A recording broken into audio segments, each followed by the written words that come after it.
Well, hello. Welcome to part two of the 24 hours of amazing marketing ideas. My name's Ian Anderson Gray. Welcome. It's great to have you here watching either the recording in the future. You might not think you're here from the future, but you are, or you could be watching us live. Either way, you are in for a treat. And I know that the first session was amazing. Thank you so much, Yuri, for being an amazing host to the start of this 24-hour live stream. And I'm going to be live. I'm going to be your host for approximately the next 2.5 hours-ish. And this is from, what time is it now? Anyway, until, I can't even work it out. So it's till 11:30, is that right? I think it is. Yes, until 11:30 a.m. Eastern. I'm juggling with my time zones, but it's great to be here. And this is all really to talk about a very exciting thing today, which is that the most amazing marketing book ever is out. We almost need another round of applause, but I'm not going to play that now. The Kindle book is out, but also the paperback version is out. If you scan that QR code, you can find that out. You can go to Amazon and you can buy it. And we'd love you to do that because this is the most amazing marketing book ever, partly because it comprises 36 different authors. We've got most of them on this 24-hour live stream. It has been put together by our good friend Mark Schaefer, who has been amazing. And in this live, in the next 2.5 hours, I'm going to be interviewing 5 of those authors. So do scan that QR code. Now, if you can't stay for the whole 24 hours, don't worry, because we've got you covered. You can go to the Instant Replay Hub. So again, scan that QR code and you can be first in line to get all those recordings once we are done. So do scan that. Awesome. I think that's probably everything that I need to talk about. But yeah, I'm delighted to be hosting this session where you're going to meet some authors who are ready to share their expertise and wisdom. I've talked about the QR codes and the Amazon. Oh, and by the way, the Kindle edition of the book, let me just put that back up again, is got a crazy reduced price at the moment. If you click on that, if you scan that QR code or go to Amazon and search for the most amazing marketing book ever, it's only $2.99. $2.99. How good is that? So that is awesome. Well, it is time to introduce my first guest of the day, who is the fantastic Zach Seibert, who authored chapter 27 of the book, which is called The Secret Power of Word of Mouth Marketing, which I'm really interested to talk to Zach about because I've always been a massive fan of word of mouth marketing. Zach is a government marketing and communications professional who knows how to get critical messages seen and heard. Well, I think it's time to bring in Zach onto the show. How are you doing, Zach? Very good, Ian. Nice to see you. It's bright and early here in Utah. I saw you with the time zones. I struggle myself, so you're in good company. Oh well, thank you. That makes me feel better because it is hard because that's mountain time, isn't it? Correct. Yep. So yep. we're 7 hours apart. I'm in the UK, Utah. So, but this is one of the exciting things about doing this 24-hour live stream because we're all over the place, aren't we? Totally agree. Yep. And that was one of the very cool things about this project too, was the authors being dispersed globally throughout the US and abroad. Yeah. I mean, yourself in the UK, we got Frank from Ireland and others from Australia, Fiona. Great project to be involved in. Excited to chat with you. Absolutely. Well, if you have just joined us, welcome. Do get involved in the chat. I can see that Anna is here, Anna Bravington, who was on the show earlier. So do let us know. And Cami is saying, and it is already labeled a #1 new release in advertising. Wow. Well, that's exciting, isn't it?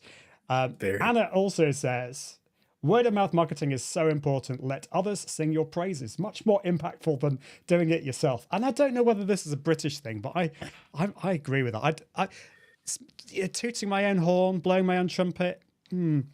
It doesn't always come naturally. So, Zach, I couldn't agree more. Oh, well, there you go. So it's not just a British thing. What I'd love to know a bit more of the background. What inspired you to contribute to this book? And just to remind people, this is a pretty unique book because it's not just got Mark Schaefer. Obviously, a lot of people know his name is on the cover, but there's actually 36 co-authors in this, which is exciting, and you're one of them. So what inspired you to contribute to the most amazing marketing book ever? Yeah, great question. I mean, I think it was back in September of last year of 2022 where Mark in the Discord, the community Discord just said, "Hey, let's get together, let's have a meeting and let's talk about this project idea that we've been talking about." And there on that meeting, he proposed, let's write a book together. Not everybody has the resources or the time investment or the know-how to put a book together, but I think it's pretty easy for everybody to contribute at least a chapter on a subject matter. And so from there, we got the ball rolling. And I remember him sending out a sign up form that you could kind of fill out different areas, subject matters, or channels or mediums that we wanted to have in the book. And I just remember I think of myself as a marketer that can do a little bit of everything, but I'm not a subject matter in one particular thing. And so as I saw the different subjects fly off the shelf, if you will, people were grabbing live streaming, such as yourself, or podcasting, or Mark was assigning subject matter experts to different things. I got a little bit more nervous as I kind of like saw my name shift a little bit or move down in the totem pole. But I was relieved when it landed on word of mouth marketing, because much as yourself, I love word of mouth marketing. Ever since I read Malcolm Gladwell's book on the tipping point, and Jay Baer's book, Talk Triggers. I don't know if you're familiar with that one. And another great opportunity we had recently in the Rise community was to meet the father of modern word of mouth marketing, which is Ed Keller. That was a fantastic opportunity there. So I've had a lot of experience in learning about word of mouth marketing, and was super excited to contribute a little chapter on such a vital medium that maybe businesses, especially entrepreneurs, don't necessarily pay attention to or know much about. Oh, absolutely. And your chapter is fantastic. It's a real encouragement, but I got lots from it, lots of ideas.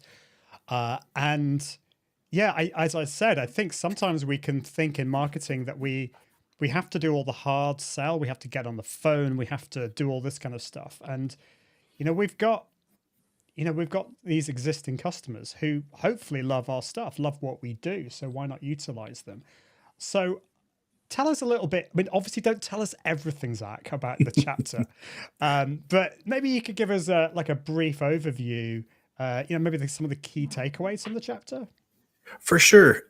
So the main task that Mark Schaefer gave us when writing our chapters was to obviously have our target audience in mind, who is the entrepreneur, small business, small to medium business owner. And I tried to do that throughout my whole chapter. Like I mentioned earlier, maybe word of mouth.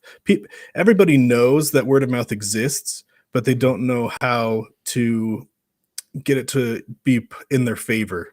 And I felt like I gave some good tips in the book. I mentioned that word of mouth has been around literally forever. I mean, you think of humans back in the day living in ancient times. They had butchers or bread makers or whoever that they went to, and people in the community would talk to them, each other, and say, "Oh, you know what? So and so's bread is actually really good. You should go check out this bakery." And so word of mouth has been around forever, and it's going to exist forever. It's going to be the channels and the ways that the information is passed along from person to person. That's what's going to change. I've tuned in earlier for the first segment of this live stream, and AI was talked about a lot. The metaverse was talked about a lot. How does word of mouth marketing fit into those? How does word of mouth marketing fit into experiential marketing? And I think I felt like I tried to touch, at least to some point, all the main channels and how you could get word of mouth to work in your favor in the chapter. So really excited to see what people think of it and what they learn, and how they can get word of mouth to work for them and their business. Well, definitely. And if you've got any questions for Zach, do pop them in the comments. Don't make them too complicated, though, because you don't want to put Zach on the spot. But although he's a professional, so yeah, it's got some loads of good comments coming through. So what was we'll come back to, I'd love to ask you some more questions about word Sure. of mouth marketing, and I was really interested with what you talked about AI and how that relates to it. But tell us a little bit about your experience of actually contributing this chapter to the book and the overall experience. Because have you ever? Because I admit I definitely wanted to. I've always wanted to write a book, but I was scared by how much work it was. So first of all, have you wanted to write a book in the past, and what was your experience in collaborating in this project? Yeah, great question. I am a horrible writer. I feel like I would enjoy writing more if I had a constant editor by my side at all times, and arguably AI could fill that void. Um, but I enjoy speaking more, much more than I do writing. So this was a challenge at times for me, but it was really eye opening to see the process from start to finish, from the very generation of the idea all the way through to now publication and promotion and all this great stuff that we've been involved with in the whole project as a whole. Um, the one thing that I don't know, I'm such a young marketer. I've only been in the marketing space for about 5 years, and I would argue that maybe that is I don't know, a strength, a pro, a con, maybe. But it was interesting to see. I just felt like I need to get my name out there, and this was a great way. So when Mark offered this opportunity, I said, hands down, I got to be on there. I don't care what topic it is, as long as it's not Snapchat. I have no experience with Snapchat or TikTok, but I just got to be part of this. And so I kind of wedged myself in there and tried to make myself of value to the group, to the project. And I feel like everybody has done such an amazing job. I mean, yourself included, everybody else that's going to be on this live stream today or has been already.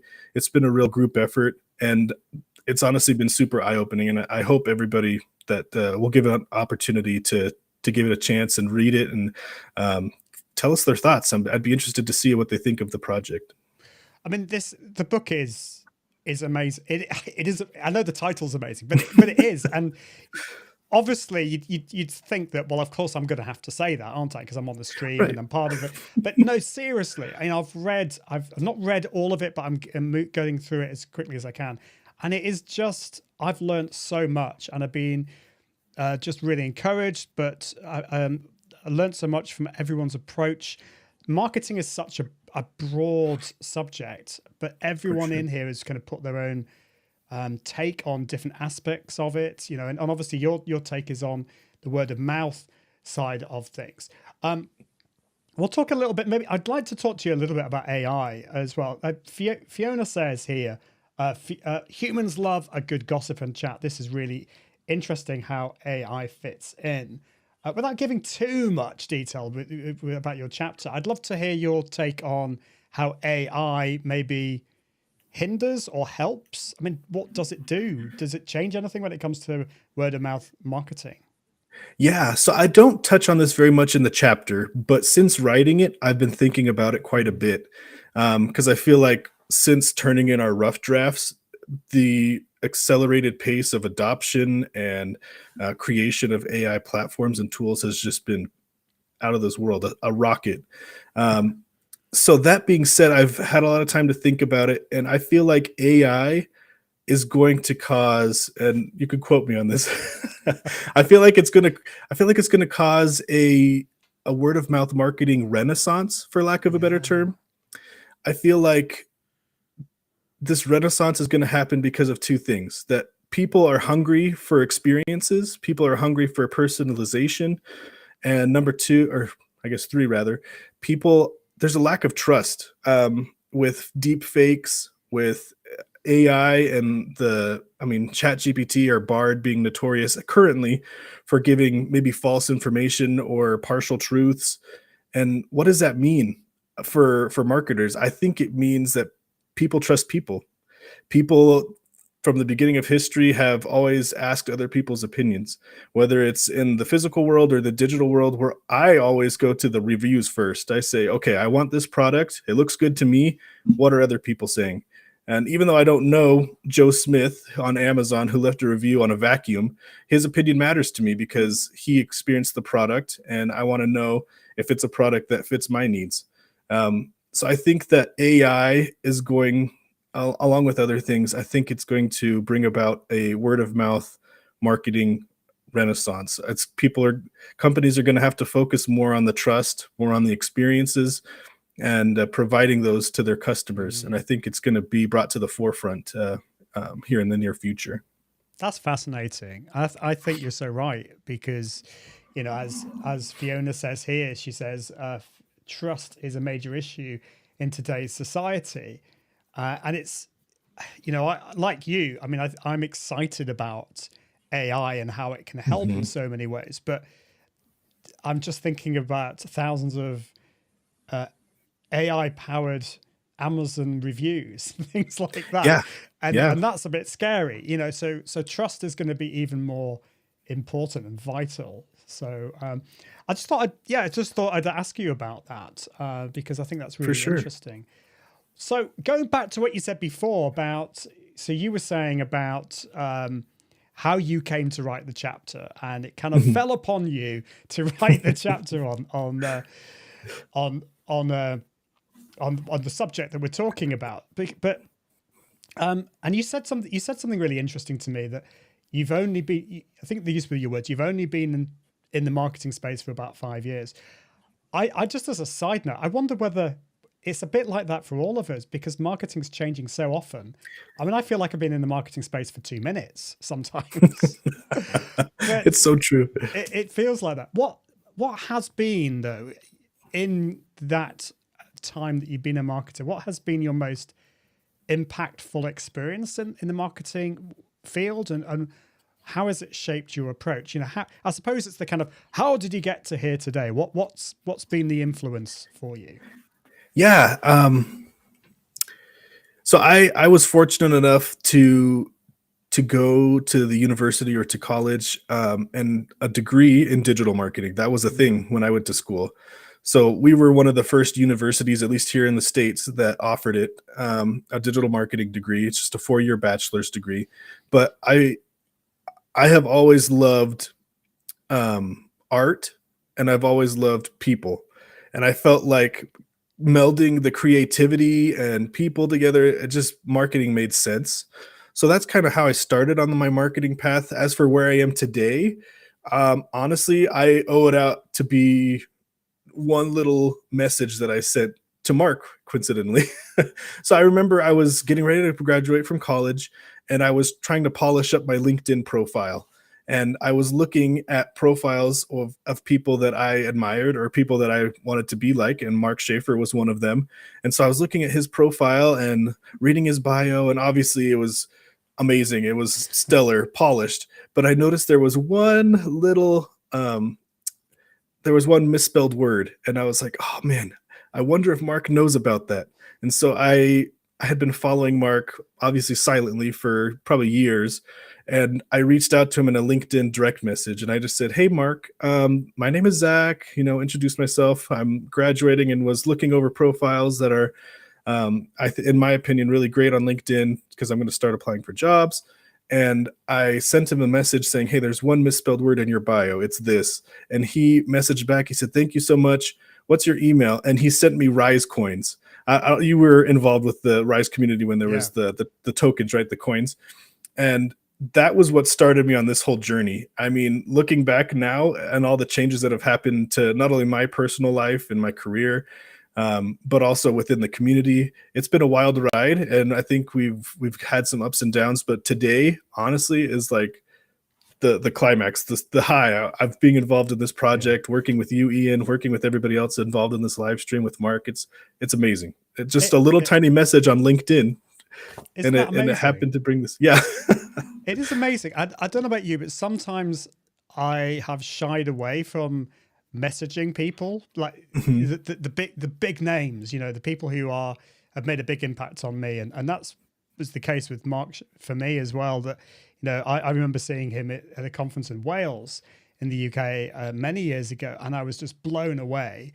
But I was also blown away at how approachable and how he wanted to help me and help. And I think that's what we've all felt, I think, as part of this, the Rise community in writing this book, that together and through Mark's teaching, but also through encouraging and through our own expertise, because we've all got lots of different areas, it's been an amazing experience. This whole project. I love Couldn't Anna ag- says. Anna's yeah. great. She's because I think, let's be honest, we're honesty corner here. Anna says, "Don't worry, Zach. I'm a writer and still found my chapter difficult." And So true. it's yeah, because I don't know about you. I probably was overthinking it, and this is a book. It has to be amazing. But we had, I mean, sometimes we have to trust in our own expertise, I think, but also we had pretty amazing proofreaders and editors and all that kind of stuff. So that always is good. For sure. Very fortunate. And I mean, imposter syndrome's real. People can argue it all day, but it's real. And sometimes it's hard to overcome, but with a community that rallies behind you and encourages you, I feel like it makes it at least a little bit easier. So that was Oh, helpful. absolutely. I think most of us struggle with that. But I found that the Rise community has it's given me much more encouragement. And I think so. This is one of the questions I was going to ask you next, which is how do you adapt your marketing strategies to stay ahead in this rapidly changing landscape? I mean, things change so rapidly. I think for me, part of that is being in a community like Rise, because uh, I I think I got exhausted by trying to keep up with everything. How do you deal with that? How do you because obviously you are a marketer. You have to stay ahead. How do you do that? Yeah, I am saddened that I don't remember which of my professors taught me this, but he said, "Remember your ABCs, Zach. Always be curious. Always be curious." And I feel like that's ringing more important today than ever, as the rapid adoption of technology, AI, the metaverse, NFTs, Web3, you name it. It's accelerating at a more rapid pace now than ever. I think it's important to be curious, to try new things, to there's the other quote that is, "There's no comfort in the growth zone, but no growth in the comfort zone." So you got to Mm, step out past your comfort zone, and that's where true growth happens as an individual, as a marketer, as a professional. And I think that if we take that step, that blind leap of faith, if you will, I think we'll be rewarded. And whether it's a learning experience or maybe a slap on the wrist for trying something new, you're still coming out better than you were before. And I think it's keeping that mindset that's important. Trying new tools as they come out, but maybe not putting all your eggs in one basket is another phrase that's used a lot. Um, yeah. those would be my tips and advice today to any new marketers or people looking to progress. And I don't think that's just for new marketers. I think that's for us all. I mean, I think that there were loads of golden nuggets in that, and I want to go back and replay what you just said, because I think that is so powerful and so important for all of us to remember to stay curious and what excites us, what is interesting. And I have to say, I went through a period relatively recently of just being a little bit, I don't know, would be the word, maybe overwhelmed or just feeling a little bit about marketing. And I Hmm. realized what it was is I wasn't being curious. I wasn't spending the time looking at the things that interested me. Yeah. And since then, I've gone down a bit of a rabbit hole with AI. But that's sometimes I look back at my career, and it's those times when the successes that I had was when I was curious. So I Yeah. totally agree with you. Awesome. Yeah, that's great. And I mean, AI, to that point too, I feel like AI can be a point that brings many marketers down, just Hmm. because, especially the creative, more the creative side or content, just because they feel like they're replaceable now. But again, that human touch, it carries with it so much trust, so much like humanity is so important in everything we do, content marketing, and anything we do. So I think that it's important to realize that, always be curious, like we just talked about, to try things out, try to be ahead of the game. That's It's hard to stay afloat when you feel like you're drowning, but Yes. do what you can a little bit.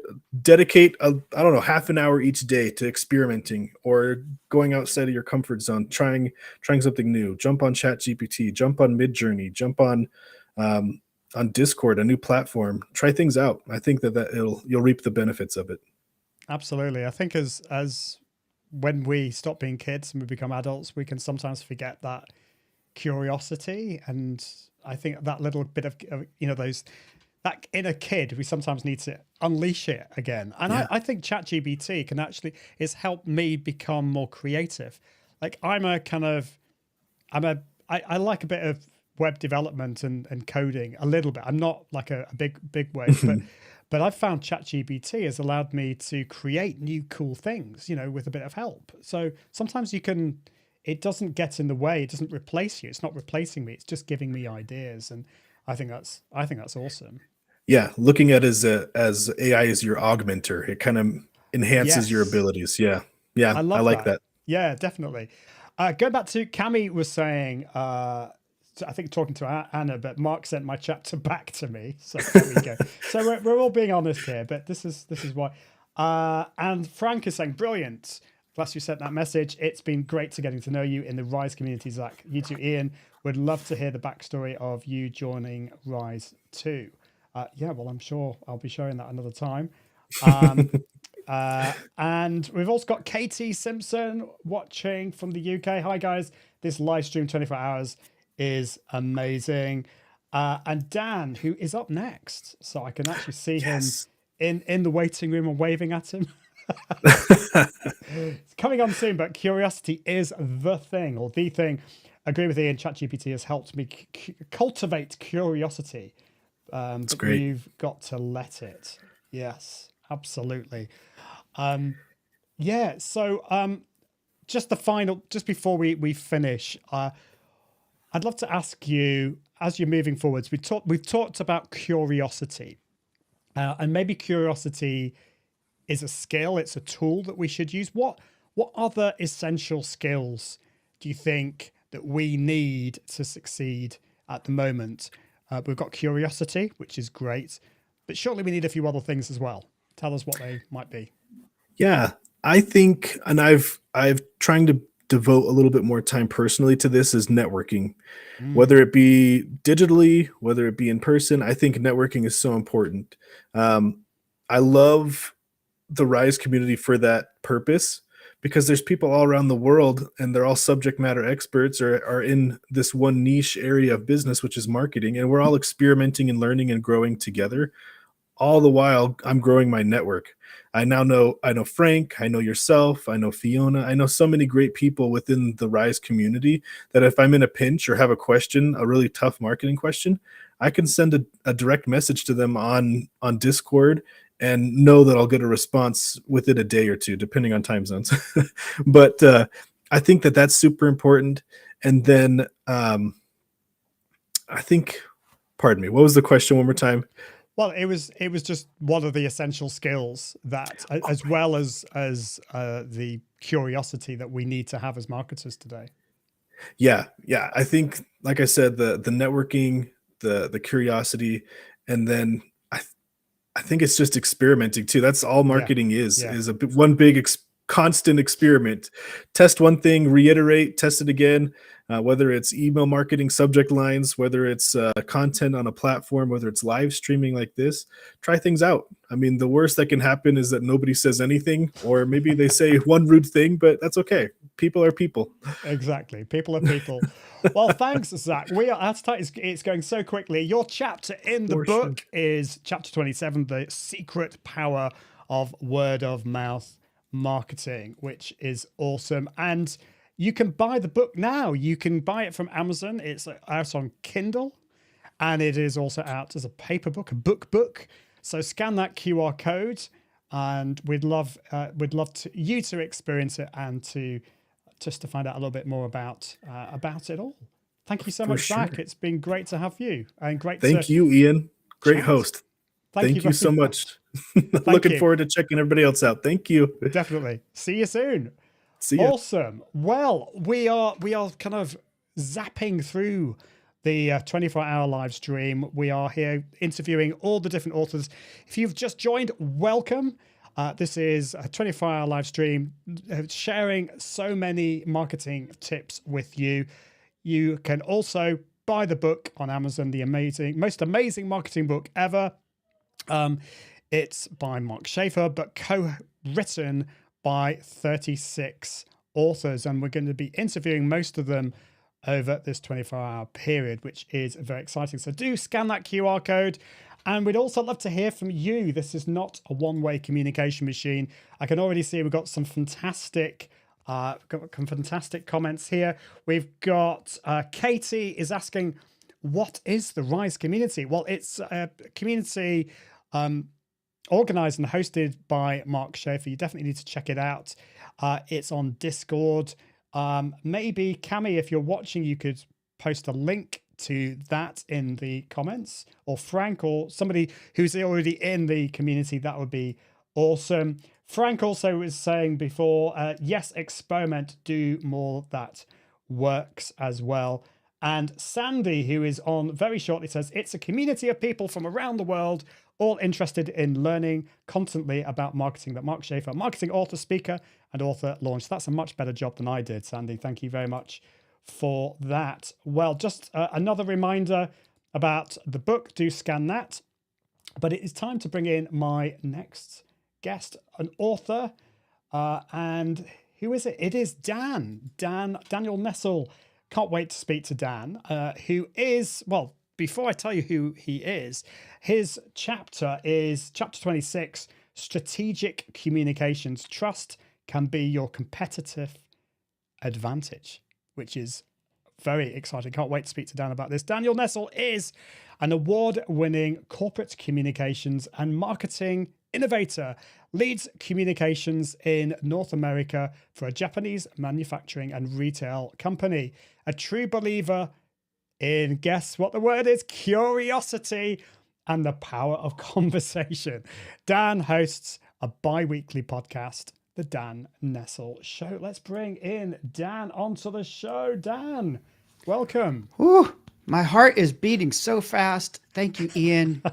It's so great to be here. My first ever live stream, actually. And all this time, I can't believe I've never done a live stream before. I feel like a couple of years of podcasting and just being in the communities have prepared me for exactly this moment. Well, you seem like it's so natural and calm. Like this, what's your secret? Drugs, man. But actually, the secret is that it's you and it's Fiona and it's all the amazing people who've put this together and helped us to really understand what to expect and rehearse us through some of the technology. It's just been an amazing experience from beginning to end. And I know we're going to talk about the book and all that, but I want to give a shout out to everybody who's maybe been, who's definitely been part of the vast infrastructure of people, which is a small but mighty army, I suppose, of people who have just made this thing just truly the most amazing marketing book experience ever. It's just fantastic. And thank you, Ian. You're just a terrific host. I've been watching and I'm looking forward to this conversation. But I mean, I think that is so true, that the community, because we've all started to do things that we've not done before. You know, this is your first live stream. I don't know whether you've written any books before, but that was certainly my first book experience. Is that the same for you? Yeah. I've always fancied myself a writer. It's like you think about, have you ever seen The Unforgiven, my favorite movie of all time, 1992, I think, Clint Eastwood movie, Western. And if you're not familiar with it, there's a writer that tags along with one of the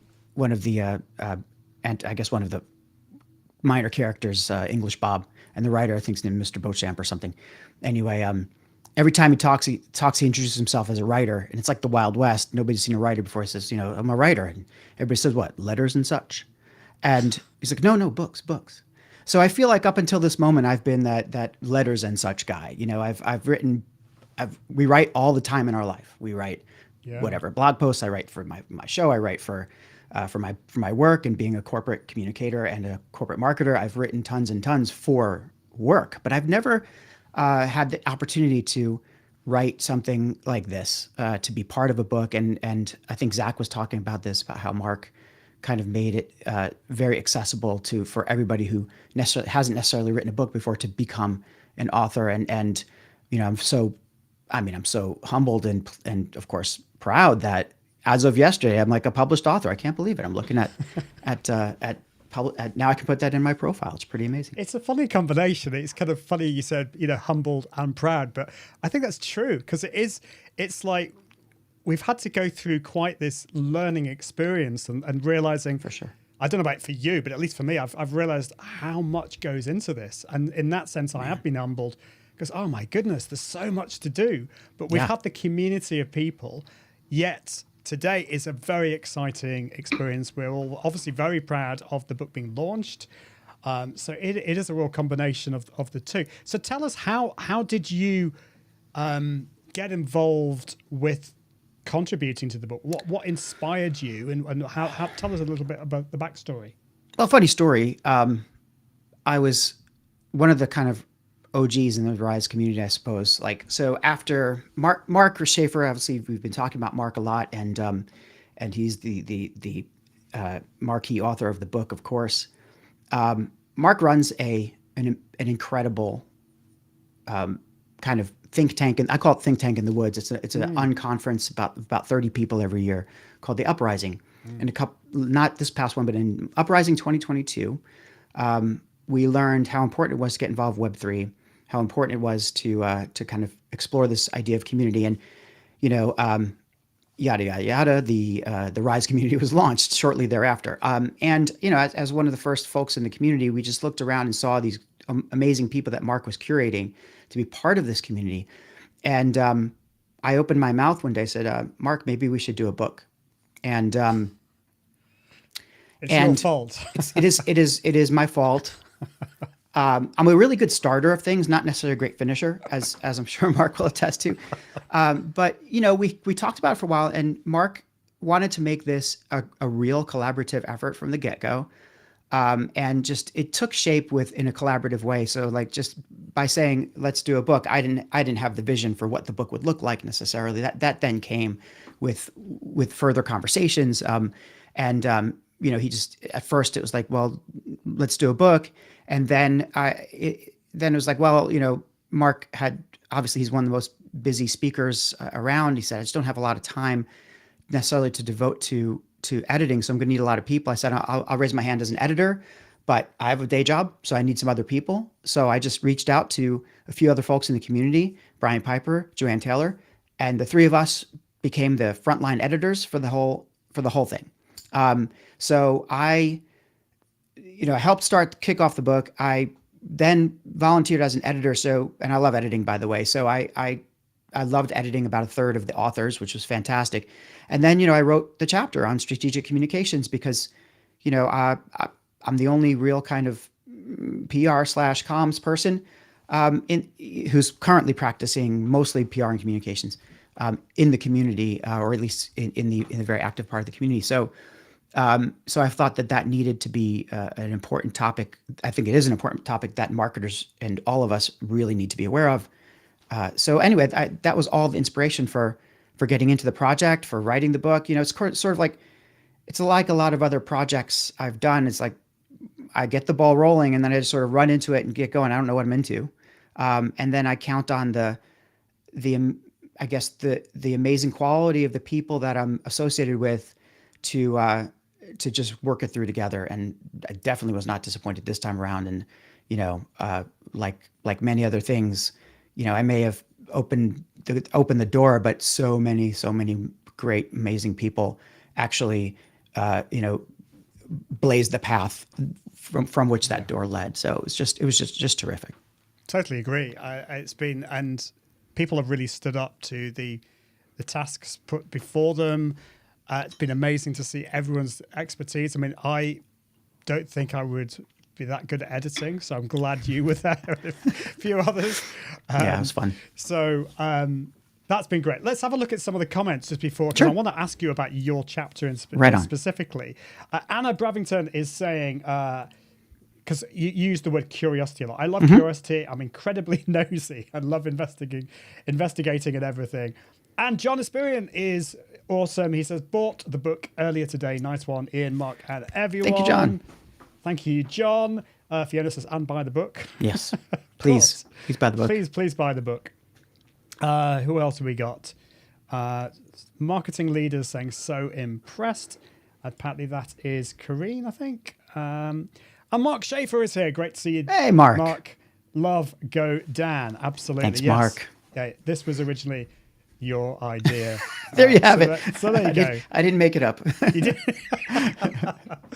And yeah, Anna's saying this is so good hearing everyone's voices and seeing all the voices. I think that's so true because I mean I really love the community, but it's not often that we kind of get together face to face like this. And I know we haven't had a kind of face to face chat, Dan. So I'm really enjoying getting to know you a bit more. And so tell us, without giving it all away, obviously, give us a brief overview of the key takeaways from your chapter. Tell us what it's about and a little bit more. So the chapter is strategic communications and how trust can be your competitive advantage. There's a serious lack of trust in the world, in case you haven't noticed, around us. And in my experience with marketing communications, marketers tend to focus a little more on the transaction than on the person, right? And over time, I think that's changing a lot. But it's important to keep in mind that there are ways that you can build trust with your audiences, with your stakeholders, as we prefer to call them, that will eventually, lead to better relationships, build affinities, and ultimately lead to hopefully you growing your business and growing your reputation. So, it's in the realm of communications, which includes PR, public relations, investor relations, government, all the relations parts of our external and internal communications apparatus that are responsible for getting that kind of message out there and building trust among a wider variety of stakeholders that influence your business and that hopefully will also work into your marketing or sales process and funnel. So, so the key things, I mean, I presented what I thought were 10 ideas that any marketer could run with and think about as you develop your own, or any entrepreneur, marketer, even for folks in my profession in PR and working for corporations, 10 things just to keep in mind as you plan, as you move forward, and as you build a reputation in the market. And, your reputation, some people say it's synonymous with brand. It might as well be, your reputation is everything. If you have a bad reputation, you have a bad brand, period. And there's no question about it. So, I provide 10 ideas or 10 ways that you can build that reputation in the book. Things like, think about stakeholders instead of audience, as I mentioned that earlier. You have a variety of people, and it's not just somebody you're preaching to. These are people who have a stake in what you do as well. So it's a two-way street. Think about your employees and the people that you work with as a major one of those stakeholder groups. All about conversation instead of conversion. It's what we're doing here. It's Brooke Sellis has said it a lot better than I have. I'm sure Zach probably talked about it before here, and many people will during the course of this day. Those conversations establish an emotional connection, which then become build into trust. And those are the folks who will go to bat for you and advocate for you and your brand as you can conduct business. So much more. Of course, I urge everybody to buy the book and find out. But it's if you check out the book, skip straight to chapter 26, and 20 minutes, 15 minutes or so, and on a slow read, you'll be able to absorb a lot of information about strategic communications. Well, this is it's a topic that I don't. Well, I would say I don't know that much about. It's not something that I've invested the time into in the past. I really should have, and I learned so much from the chapter. And thank you. I think it's that different way of thinking. So often we can focus on, as you said, on the conversions, and it's not to say that we shouldn't be looking at the analytics and stuff, but do you think that is part of the problem here, that a lot of these things like conversions and sales, I mean, they're all very measurable, whereas what you're talking about, some people might say, well, that's a little bit, how do you measure that? Yeah. What would you say to them? Well, first of all, when you're starting to measure, measurement is critical to any part of our business, to anything that we do. And I think that the PR and communications world, thanks, Mark. But the PR and communications world is Mark is correct. Skip to personal branding. That is the best chapter. However, that said, personal branding is also a reputation building exercise, right? And that needs to be measured. And measurement is key to all of this. So, the thing about PR and communications is it hasn't had the benefit of kind of understanding how to measure that for many, many years, and it's behind marketing in that way. Like so what we think of as traditional marketing, or as even digital marketing is brilliant because it is extremely measurable at every moment, and the levers that you pull, you can see the reactions. PR communications is getting there, and I think that we're pulling some levers. We're changing attitudes and minds. The question is, the measurement is more delayed. It takes a while to see the effect of what you're doing, because your reputation is a cumulative process. And you can do spot surveys and do measurement. You can watch behaviors using any number of social listening tools.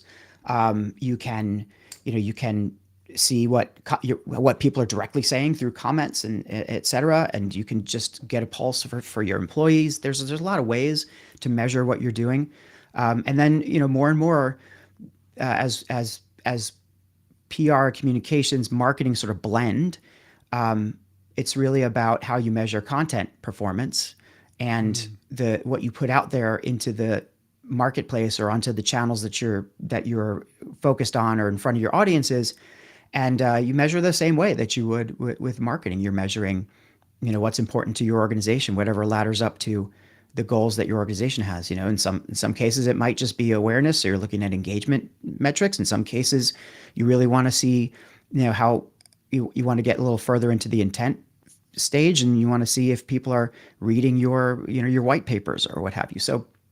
So I think it's more and more measurable as time goes on. I don't know if I've actually over answered the question, but that's no, I love that. Yeah. I think that's really good stuff, and a fantastic answer. So you need to read the book. I can see we've had a few people scanning the QR code. With the technology, we're talking about measurements. It's amazing. I can see how many people have. So we need more. We need more of that. I'm going to put it on the screen. You need to have a look at the Kindle book, the most amazing marketing book ever, and do keep commenting. It's great to see people all around the world. We're going on for quite a few more hours into the little hours of the morning in the UK. Wherever you are in the world, we'll still be going. And let's have a look at the chat. So Sandy is saying it is about conversation, not conversion. Yes.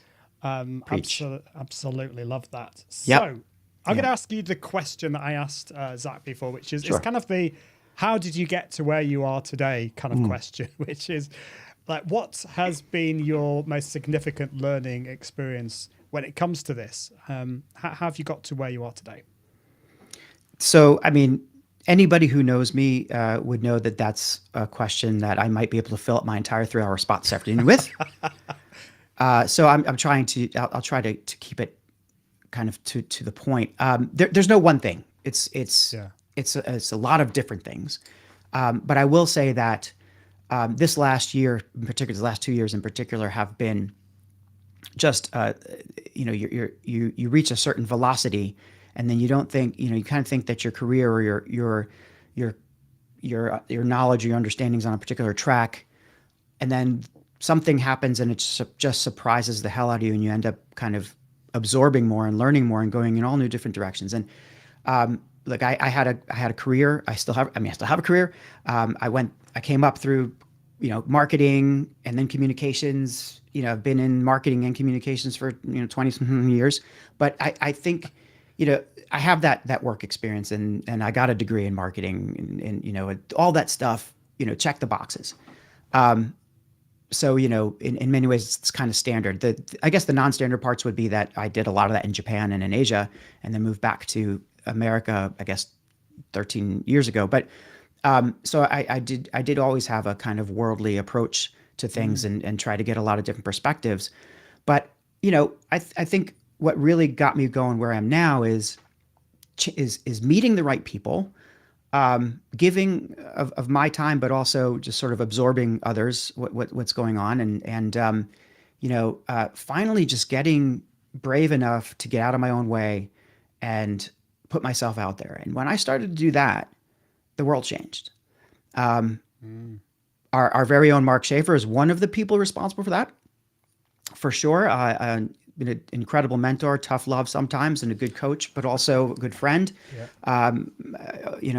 We've become friends over the last, certainly over the last year. But you get nudges from people who have your best interests at heart, and you know that they have your best interests at heart, and I think that is where what got me really where I am. So in practical terms, if I felt like I needed to create something, so I created something. I started my show. I started to meet more people. I got more and more information flowing into my head. In the comms world, I was able to bring that into my job. That differentiated me from pretty much everybody else in my field, or most people in my field.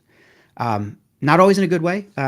Sometimes it was all about, that's you're getting over your skis, Dan, or you're stay in your lane type of conversations that have happened in the past. And I do like to try to push the envelope with innovation. But I've been really fortunate, especially the last few years, to be working with people who are like, okay, let's cultivate that. Let's dig more into AI. Let's dig into 3D Web3. Let's kind of see where we can go with bringing the marketing discipline more and more into public relations and communications. So it's like, I've just been very fortunate to have been in an environment and in companies and with now the Rise community that have really, I think, put a rocket on my back for this kind of, personal and professional development. I'm not sure if I got to the answer of your question, but You did. No, you did. And I like what you said, a rocket on your back, because I think I've been thinking about this a lot recently, that we all need encouragement. I think a lot of us don't get the encouragement sometimes. Yeah. But we also need people to tell us the truth as well when we mess things up or we're not on the right path. And sometimes that can be hard, but we need people that we can trust to do that. And I do feel with the Rise community that we have that. And certainly I felt that with Mark. He's encouraged me, but he's sometimes told me things that maybe I don't want to hear, but I probably need to. Say it isn't so. Mark is saying, oh, thank you, Mark, saying you're a star, Dan, and you too, Ian. Thanks, we go. Mark. Thank you. And we've got Jenna. Jenna. Jenna saying, hi, Dan, wonderful seeing you live. It's great to see you. For Thanks for all tuning I've in. learned from you. Cheers. Awesome. Thanks for tuning in. My former colleague. She's fantastic. Awesome. Texas. So I was going to ask you, so you spent part of your time in Japan, Mm-hmm. and what I find interesting about, one of the many things I find fantastic about this book is that we're not all from the same country. Authors are from all around the world. And Yeah. so some books are quite US centric or UK centric. This is a little bit more global. How has your experience in working in other countries helped you here? It just gives you, I think it just gives me a different perspective, sometimes a weird one, for sure. If you go back to curiosity, sometimes because I lived abroad for a lot of my formative adult years, from age 21 or so to 37, I suppose I was in Japan for 16 years. And that's a really important time in professional development. And then you get encultured and you get kind of used to where you are. Then moving into I went to Australia for a year, and that's a whole different conversation. Then I moved back to the States, and through those times, like, I carried the Japanese sort of hierarchical way of thinking and deferential way of thinking with me, and I had to get that sort of knocked out of me a lot. But what it has done is it's given me this kind of, every time something, like, I take pause when I hear things that don't exactly, whenever I feel dissonance, which happens a lot, I have to pause and I have to ask why. So why is that? Why is that? And I think it's that why, the curiosity that, it at certain times it may have delayed me a little bit, but I think over time it's sort of compounded on itself, and the answers I'm getting are now really bearing fruit. So that we keep this theme is happening a lot. Curiosity. I can't stress enough how important it is just keep asking why. And I think that's what living abroad really helped me do is you come back you go back to where you're from perhaps, and it's no longer obvious why things are the way they are. You now have different frameworks, different mindsets to apply to the situation that you're in, and therefore more capability, I think, to exercise your curiosity. And if you don't do that, I think it's almost criminal. It's almost negligence that you're not exercising that curiosity. But I think that's really that's an important part of it all. Is it just sort of gives you a lot broader of perspective. I think that's a really interesting answer, and it's a little bit like, so I think asking those questions, why, quite often we get like a typical parent's answer response, which is just because. Yeah. And we need to push back against that. Like for me, I'm in the live video streaming space, and I would never want to say somebody says to me, well, why should you live stream? A really bad answer would be just because. Why? Actually asking the question, the opposite question, why? What would happen if I didn't? Is quite a good way to putting it the opposite way. We're almost out of time, Dan. So Wow. I just want to ask you final question. What has been your experience in writing the chapter and being involved with this book? It's all your fault, Dan, so we blame you. But like, how has the idea, how did that change your kind of expectations change throughout the whole process? How's it all been for you? So it's been a real journey.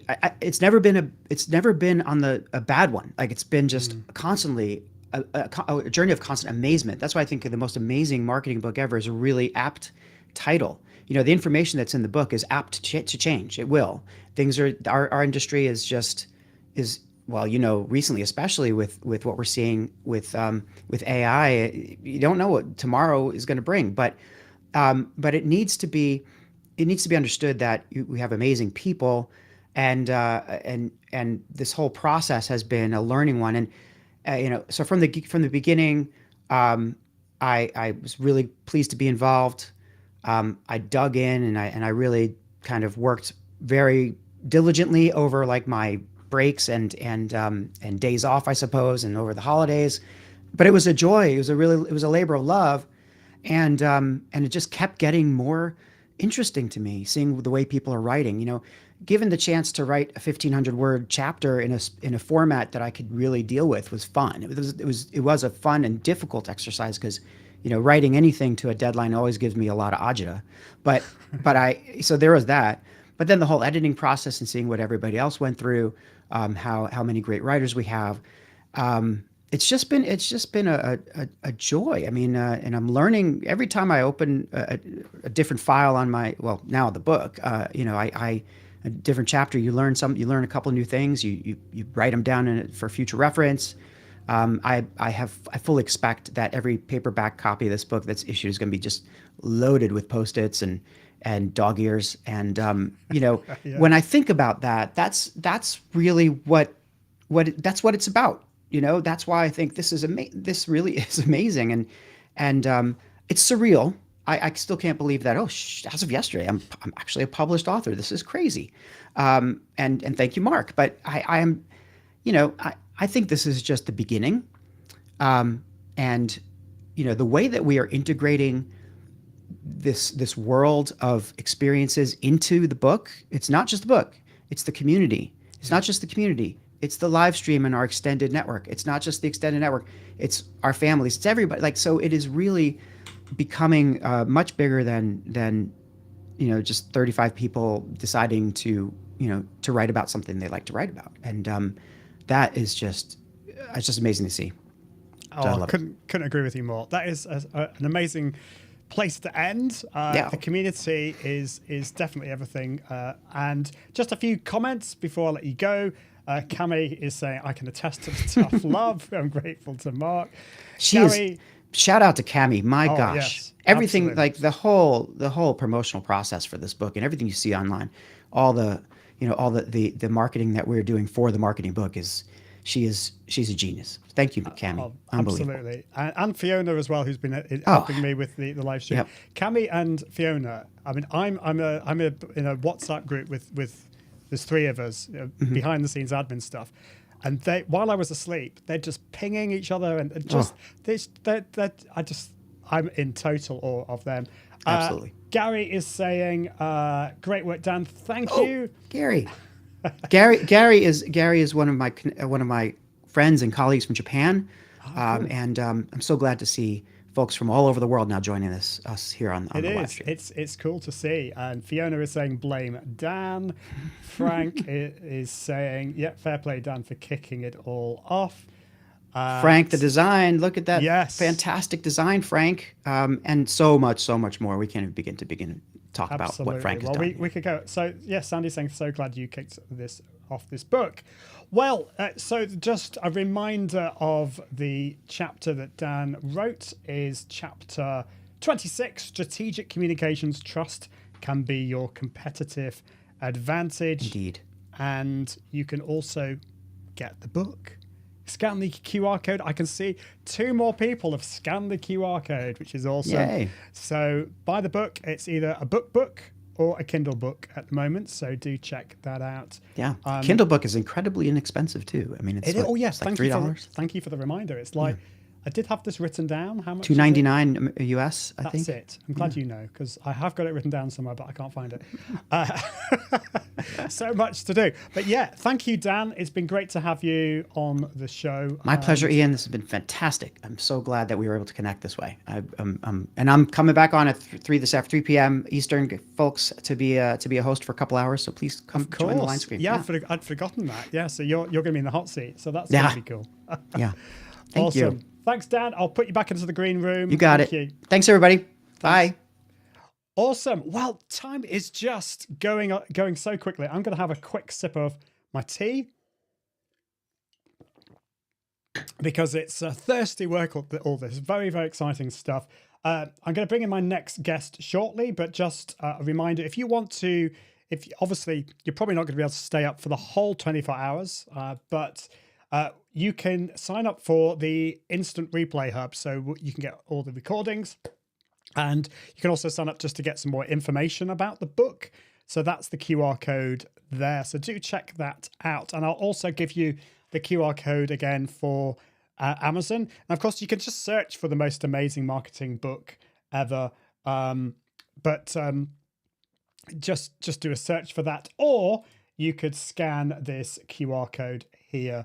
So do check that out, and it would be great, great to have you for you to buy it, basically. So do keep the comments coming. I can see Fiona is saying, let's just put that down there. Mark is a brilliant leader. So blessed, and also saying, awesome team, Ian. Your rock cam is amazing. The whole Rise community is legendary. Awesome. Right. Well, it is time to bring in my next guest, who's been very patient waiting in the green room. Thank you so much, Sandy.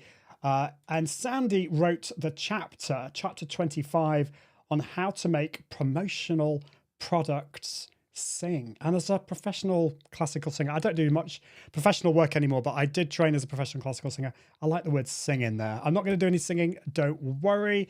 But Sandy Rodriguez wrote chapter 25. She is let's get the words right, a promotional marketing consultant and owner of D&S Designs. She is also the founder and business advisor of Sandy Solves and leads CEO councils, high-level masterminds for successful women founders. Let's bring Sandy onto the show. How are you doing, Sandy?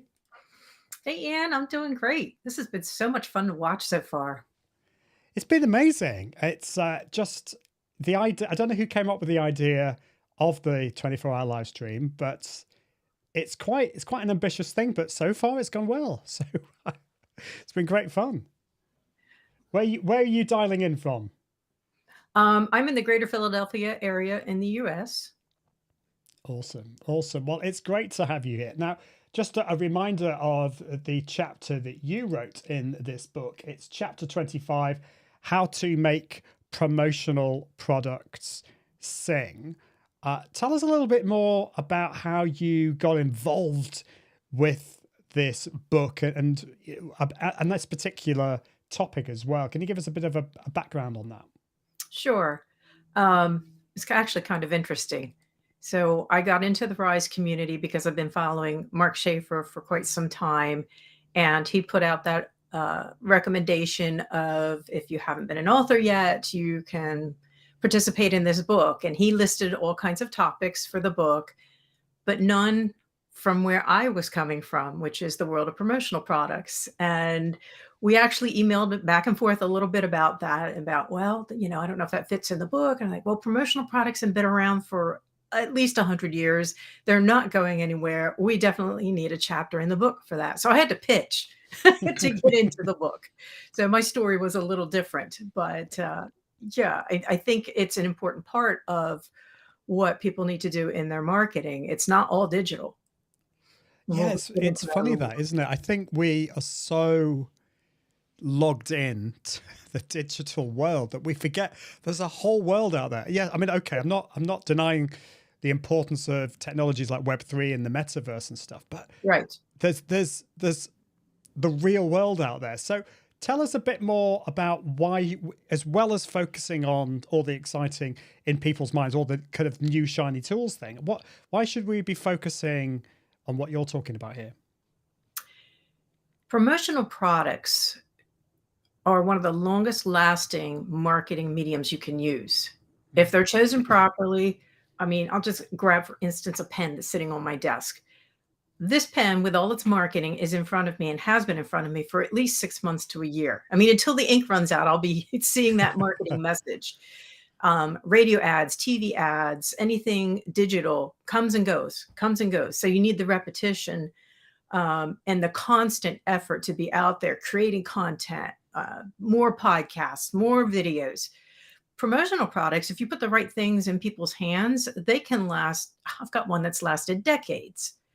And that is one of the best investments that you can do with your marketing dollars, is something that's going to hang around for a long time and keep your brand top of mind. I mean, isn't that what it's all about? If we're going to market, it's so that we have that brand awareness.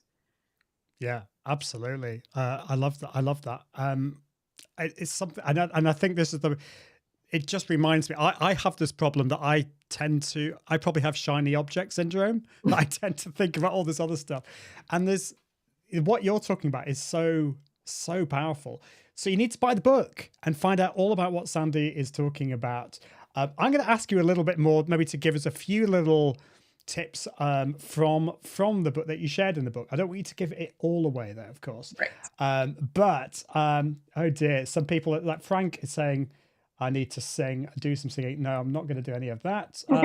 But Invisible Warrior says, hey, Sandy, you look great today. You're going to rock it. And Dan is saying, thanks so much for the conversation.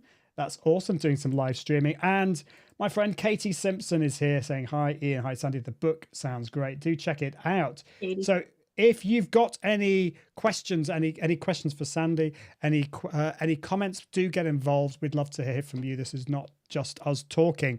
Right. So, yeah, Sandy, tell us a little bit more about, maybe just give us a kind of a brief overview of the takeaways from your chapter. Yeah, I'll hit a couple of the high points of the 10 things. The reason some people don't get good results with promotional products is they just go to the web and they buy things. They don't give any consideration to how that fits into the overall marketing of the business. And people are like, well, I spent this money, I can't measure the results. Well, yes, you can. If you choose wisely and carefully, you absolutely can measure the effectiveness of the dollar spent on your promos. So a lot of people were just like, oh, okay, I got to go cheap. I don't have a big budget for this. Well, my favorite analogy to that is, okay, let's say you come to me and you want that 15-cent pen. What are people going to see when they're throwing that cheap pen into the trash? Well, the last thing they see is your logo. And what does that say about your reputation when your stuff is going into the trash, right? It's not a good representation of who you are. So, budget is only one consideration of the 10 that I suggest. I mean, another one is the purpose. What do you want them to do? What is your hope? Do you want people to just be aware of your brand? Do you want them to sign up for your event? Do you want them to buy more of your stuff? What are you trying to accomplish? Not every product will get the same kind of results. And it's why those of us in the promo industry are very fond of saying you need to work with a distributor, because we know the answers to all those questions and we can help you target and choose better with your products. Another thing that gets neglected in the use of promotional products, even in a good marketing campaign, is the call to action. What do you want them to do after they receive that product? Yeah. Right? And sometimes you can have that right on the product. Sometimes it can be part of what else is going on, but it is one of the main considerations as you're making your choice for what you should do. My favorite clients are the ones who come to me and say, it just happened this month. One said, we need a plaque for this guy who's retiring from an event he's been running for decades. And I emailed her back immediately and said, does it have to be a plaque? I said, I hate to sell things that just collect dust. Can't we do something more fun? And I loved her reply. She said back, I hoped you would say that. She knew I would give her something much more interesting to work with, because she has worked with me in the past. And sure enough, I gave her this idea. It's actually one of my favorite awards right now. It's just a cube, but it's metal. And you can put these attachments on it. It can just be words, a stock attachment that says thank you, or you rock, or awesome. One I'm doing right now has a little square that magnetizes onto the cube that has a little stick and a clip on the top. So you could put a note in there or a picture or something. So yes, two sides of this are going to be full color printed, recognizing this man and the work he's been doing, but it's also fun and practical. Who's not going to fidget with it? It's like that's great. It's a fidget toy and an award all in one. And plus you get that little special, let me clip my family picture at the top of it. So for the same amount of money they would have spent for a lovely plaque that would get hung on a wall and never looked at, now there's something he's going to put on his desk and he's going to play with and be proud to have. And that's just one example of, I go way outside the box when people come to me. I love that. That's just, you've really got me thinking, and I a few years ago, I was looking at getting some merch for my channel. I was looking at getting some t-shirts and maybe mugs and things like that. Right. And I've had some stuff sent to me, some mugs and t-shirts, and the ones that are really memorable are the ones that are really good quality. I've got so many mugs that have just died a death. The design is coming off. They look horrible and they just go in the bin. And as you say, that's it's not a good look if the last time you see the logo is as it goes into the trash. So the other kind of question I wanted to ask you is, because I love that idea, that client of yours came to you with the idea of getting a plaque done, and he said, does it have to be that? And you came up with these other ideas. How do you come up with all these ideas? How do you stay on top of it? Is it just that you're a very creative person? Or how do you kind of stay on top of that? And because I think a lot of people would be worried that they would just stay still and choose the safe option. Oh, that's a good description, Ian. Too many people do choose the safe option. Yeah. I would say it was so interesting. For so many years of my life, I would have never described myself as creative. Couldn't paint, couldn't draw. Okay on the piano, but not what I look at everyone else like, oh, you're so talented, you're so creative. I have no creativity, until I start to play in my sandbox. And that's where my creativity starts to come out. But, I can't take 100% credit for it. It's also knowing the right suppliers who have more innovative ideas and researching them when I get a project like this. And then, of course, the more I do that, the more I get a background of, oh, this is cool. Like another idea I presented her was the Galileo thermometer. If you've never seen those, you'll have to Google that, because it's a really fascinating thermometer, and I can have it laser engraved with branding. Wow. It's fun. Playing in the promo world is absolutely fun. There's so many cool products out there. And I get so frustrated when people say, yeah, I got t-shirts, pens, and mugs. No offense to you, but that's the first place all our brains go. There's a world of products out there that people don't even know exists.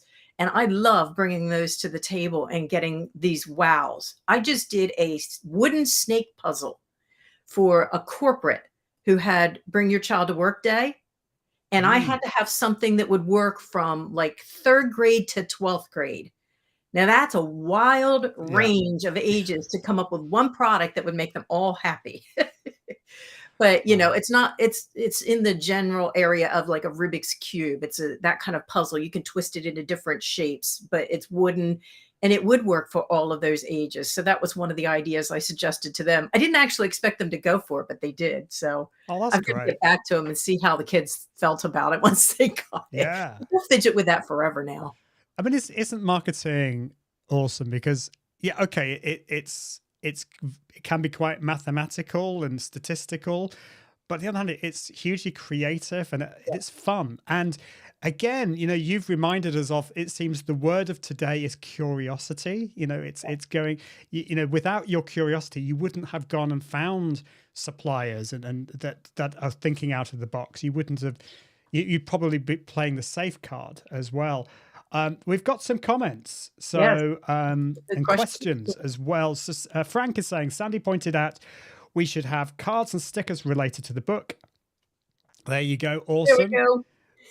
Awesome, I love that. And the thrill of getting those in the post really reminded me of the power of a physical object in Yes, an ever absolutely. increasingly digital world. And I think that's true because one of the things I totally agree with you. Like that my idea of t-shirts and mugs was boring because I didn't know you. You see, I needed your creativity.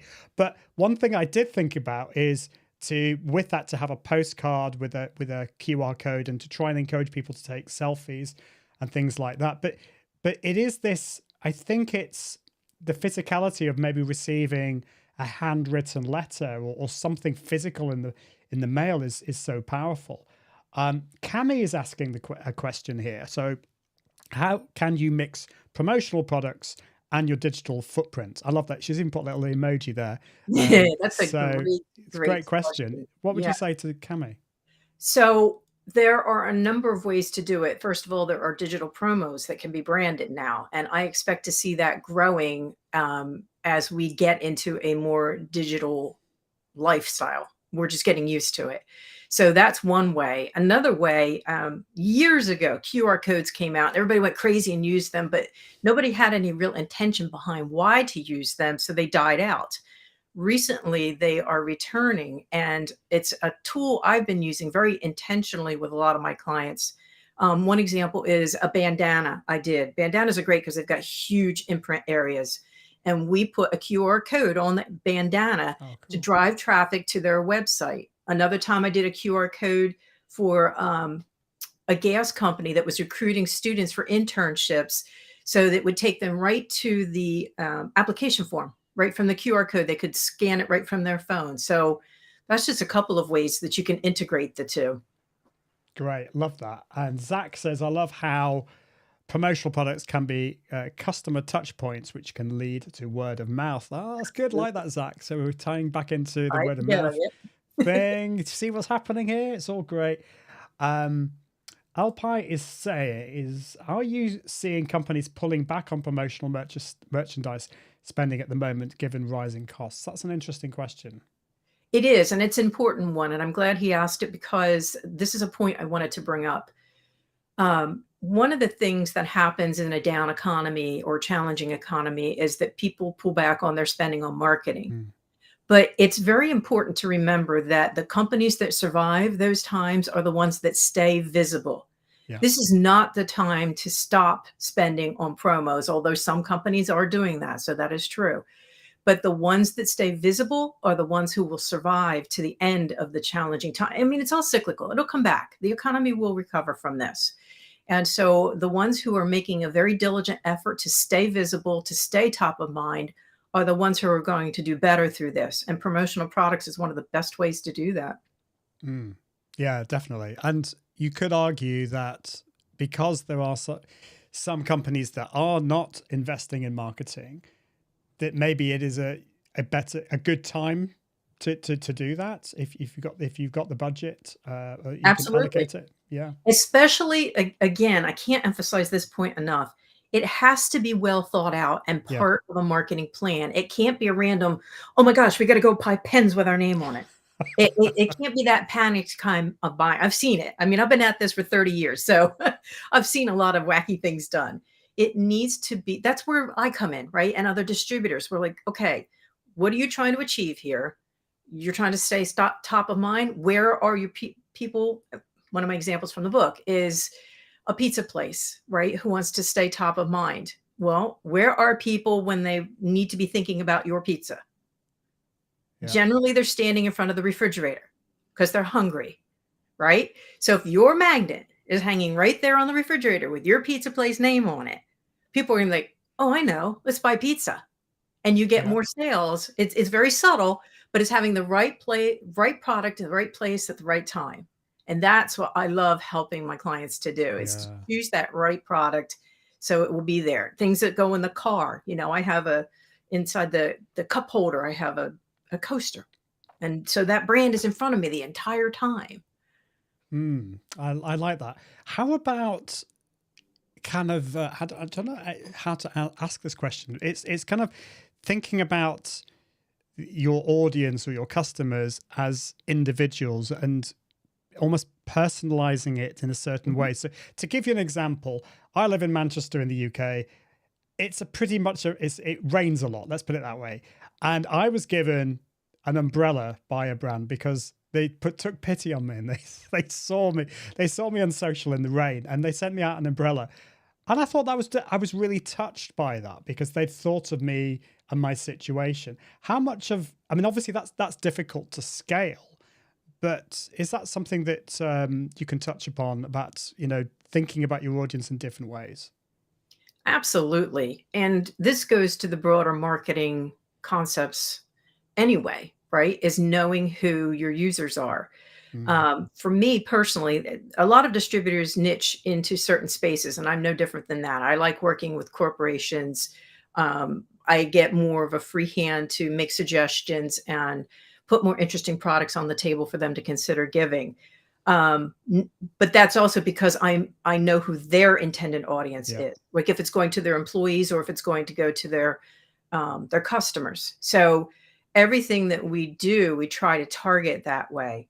Or somewhere I was going with that. Ask me the question again. I'm sorry. No, it's okay. It's about the, I suppose it's like the personalization. It's thinking about the Right. individual situations and producing. So Stuff our of that, industry, has adapted to that. Actually, it's because we live in a more personalized world.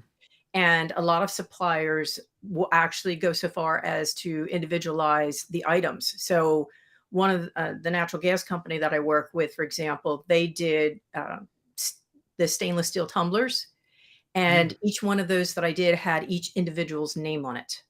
Cool. So I mean, you can't get more personal than that. And there are more and more companies now that the technology exists offering that. It's more expensive, as you might imagine. Running one-offs of things costs a lot more money, but it is growing in that we are able to hand people things that are completely customized. In fact, as far as that goes, I've seen where you can design your own apparel now. You can create your own shirt and they'll make that. So it's really becoming very, very customized to what individuals want. It's fascinating to watch. That is fascinating. Really interesting. Dan is saying swag is so effective for employee activation too. So definitely. And Fiona says promo products can really get the UGC going. So tell us a little bit more about your experience with contributing to this book and being part of this community. You told us a little bit about the background of how you got involved, but how was, when you started, what was your kind of view of this project and your involvement, and how has that changed towards today, which is the big exciting day of the launch? So tell us a little bit more about that transition.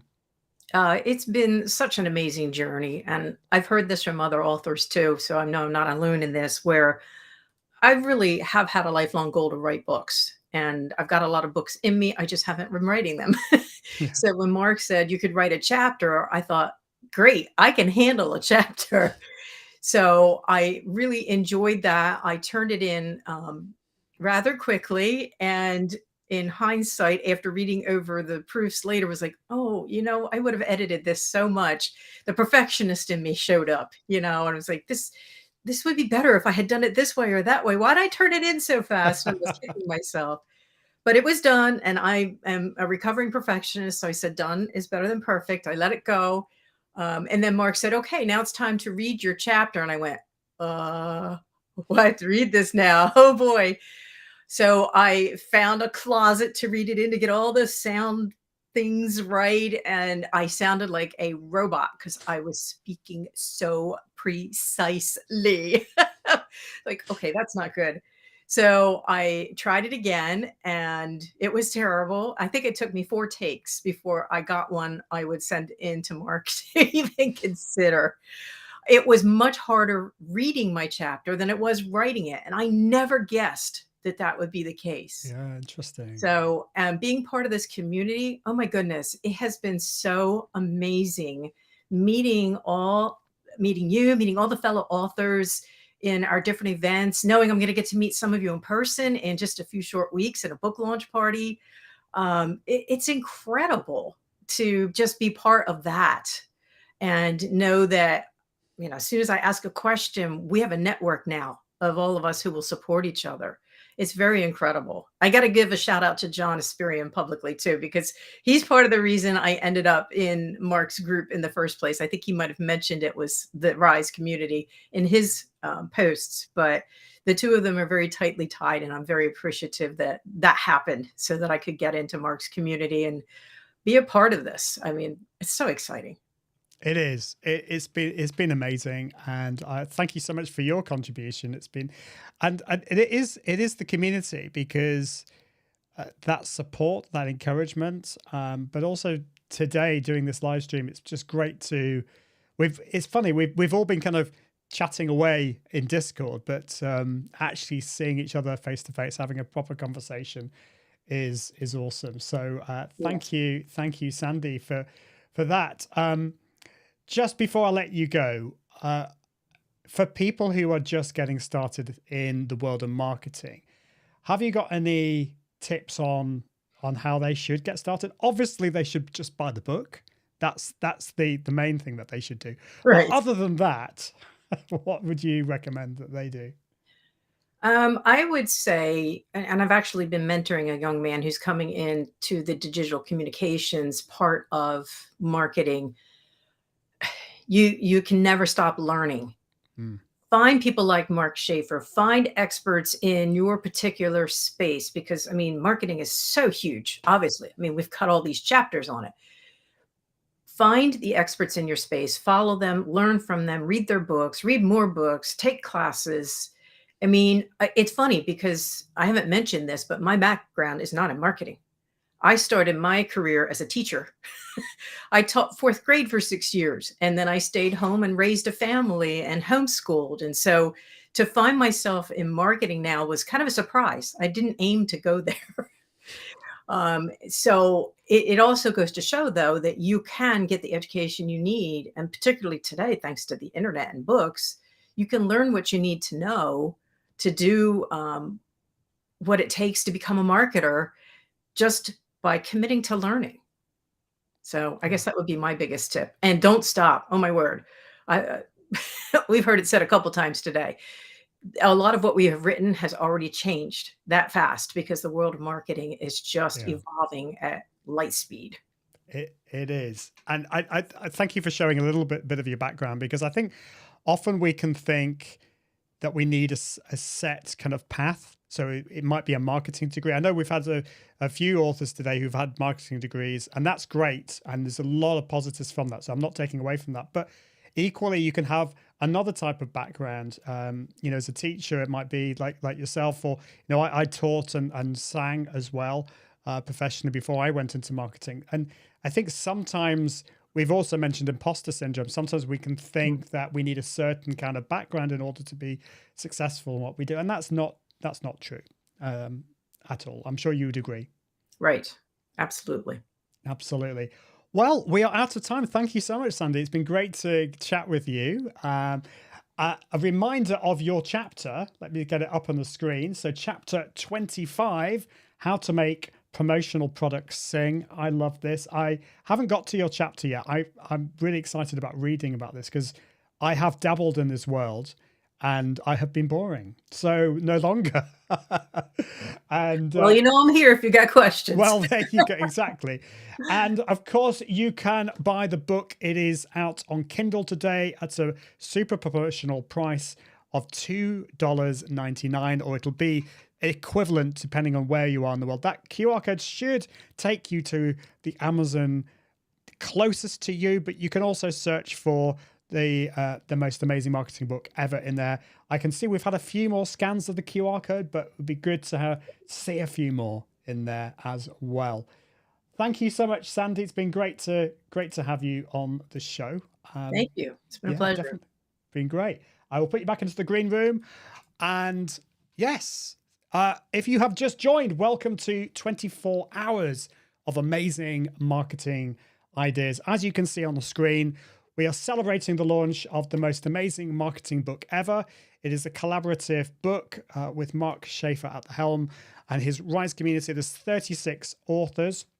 I've contributed a chapter on live streaming, and we're interviewing all the authors, or as many of the authors as we can in this 24-hour period. I think I've got 2 more authors, so we're getting there. This is very exciting. I can see we've got Yuri waiting in the background, so I will bring him in shortly. But do check out the QR code there. I'm just gonna do that, and let's see. So we have Yuri next, and I had the privilege of being on. So Yuri was hosting earlier. He did an amazing job, and I've also spoken to Yuri before in the metaverse, which is like I'd heard of the metaverse. I thought, I'm not so sure about this metaverse thing, and then I got the opportunity to be in the Rise community metaverse and to actually speak in there. What an amazing privilege. I learned loads from this guy, Yuri. He's just an expert in the realms of Web3, NFTs, and all that kind of stuff. Well, his chapter 31 of the book is how to use Web3, NFTs, and tokens for your marketing. And I think this is a very kind of new, exciting part of marketing. I think something that we all really need to know about. And Yuri does an amazing job of giving us some tips, explaining it all in the book. And Yuri Balast is a fractional CMO and Web3 marketing strategist. He is a best-selling author on Amazon and the host of the CMO Stories podcast, which is all about Web3 marketing. And Yuri loves public speaking, which is awesome. Well, I'm going to bring in Yuri now onto the show. Hello, Yuri. How are you doing? Hi, Ian. Nice to be back again. And, it is. I'm all this day excited. I thought I will do some other stuff, but I was not able to. Oh dear, we're kind of we're tempting you away from your other work. But anyway, it's not every day we get to publish a book. But I think, am I right in saying you're already an author? Have you done books before? Yes, as you said in introduction, I published one book which was around social media marketing, which was 3 weeks on #1 on Amazon, and that was actually at the moment that I decided to go for Web3. So it is a strange story.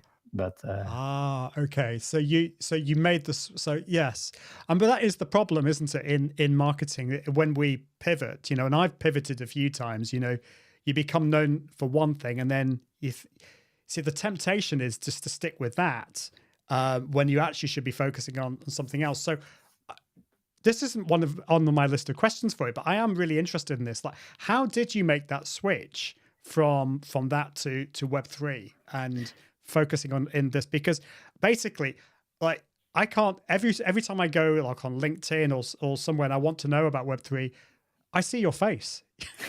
So you're obviously doing a great job. Tell us how it happened. Yeah. So actually, Mark Schaefer, who we both know, he's the father, I would say, of the Rise community. Yeah. He's played a big role in that. So in a nutshell, let's say about, it was March 2022. I was in San Diego at Social Media Marketing World. I had bought a token of Mark's coins, the Rally token at that moment. So I got to meet Mark in person there in San Diego. At the same event, Michael Stelzner, so the organizer of Social Media Marketing World, gave an NFT to everyone. And so I was talking to Mark, and he was talking about, Web3 and this Discord community, or he was even thinking about, doing it on Slack at that moment. So I got to know Mark. I got the NFT for Michael Stelzner. I said, why do they, as an organization that is really known for social media, start to do stuff in the Web3 world? So I dove into that. I met Mark. I connected with Mark. I was one of the first members on Discord. And then in the summer, I followed Mark Schaefer's personal branding class. And, out of that, I would say 6 sessions came out that I needed to focus on Web3. And so I have been diving into Web3, making content about that, having my podcast, as you mentioned, and repurposing this podcast, putting it everywhere on social media. And so people got to know me for Web3. The funny thing about this story is, at that moment, my book, which was an adventure of 3 years, it didn't do well in Belgium. So I'm in Belgium. People, for one or another reason, it didn't work. I took my book to Social Media Marketing World in 2022. People in the US were excited. I said, okay, let's put it on Amazon. Let's have a few people buy it at the start. And yeah, it's a strange story, but at the moment that my book was on the top, I decided to do something else. But it's great you had that experience in writing a book, and obviously that didn't put you off in getting involved with this project. So what inspired you to contribute to this book in particular on Web3? Well, actually, for me, it was a no-brainer. So I had already written a book, but it took me 3 years, to get the things that were in my head on paper, because for me, it's easier to talk, to speak, than to write. So first you need to get your thoughts on paper, then you need to promote it. And so that's a whole adventure. But then being in a community where you have people that take on certain, I would say, responsibilities, have certain skills. You have the shared accountability, of course. You have someone like Mark Schaefer, who has already established a brand, who has already written bestsellers in marketing. So for me, it was like all these things together. I just need to do this. And and I'm really happy also because in the adventure itself, you get to know all the other authors. And that's been amazing. I mean, that's probably been the fun thing about this. I mean, writing the chapter was fun, and I think I got a lot of confidence from writing it, because I realized actually I don't know whether you ever feel like this, but sometimes I forget how much I know. And I wrote it and I thought, oh, I actually do know quite a lot about this. So sometimes we need a reminder of that.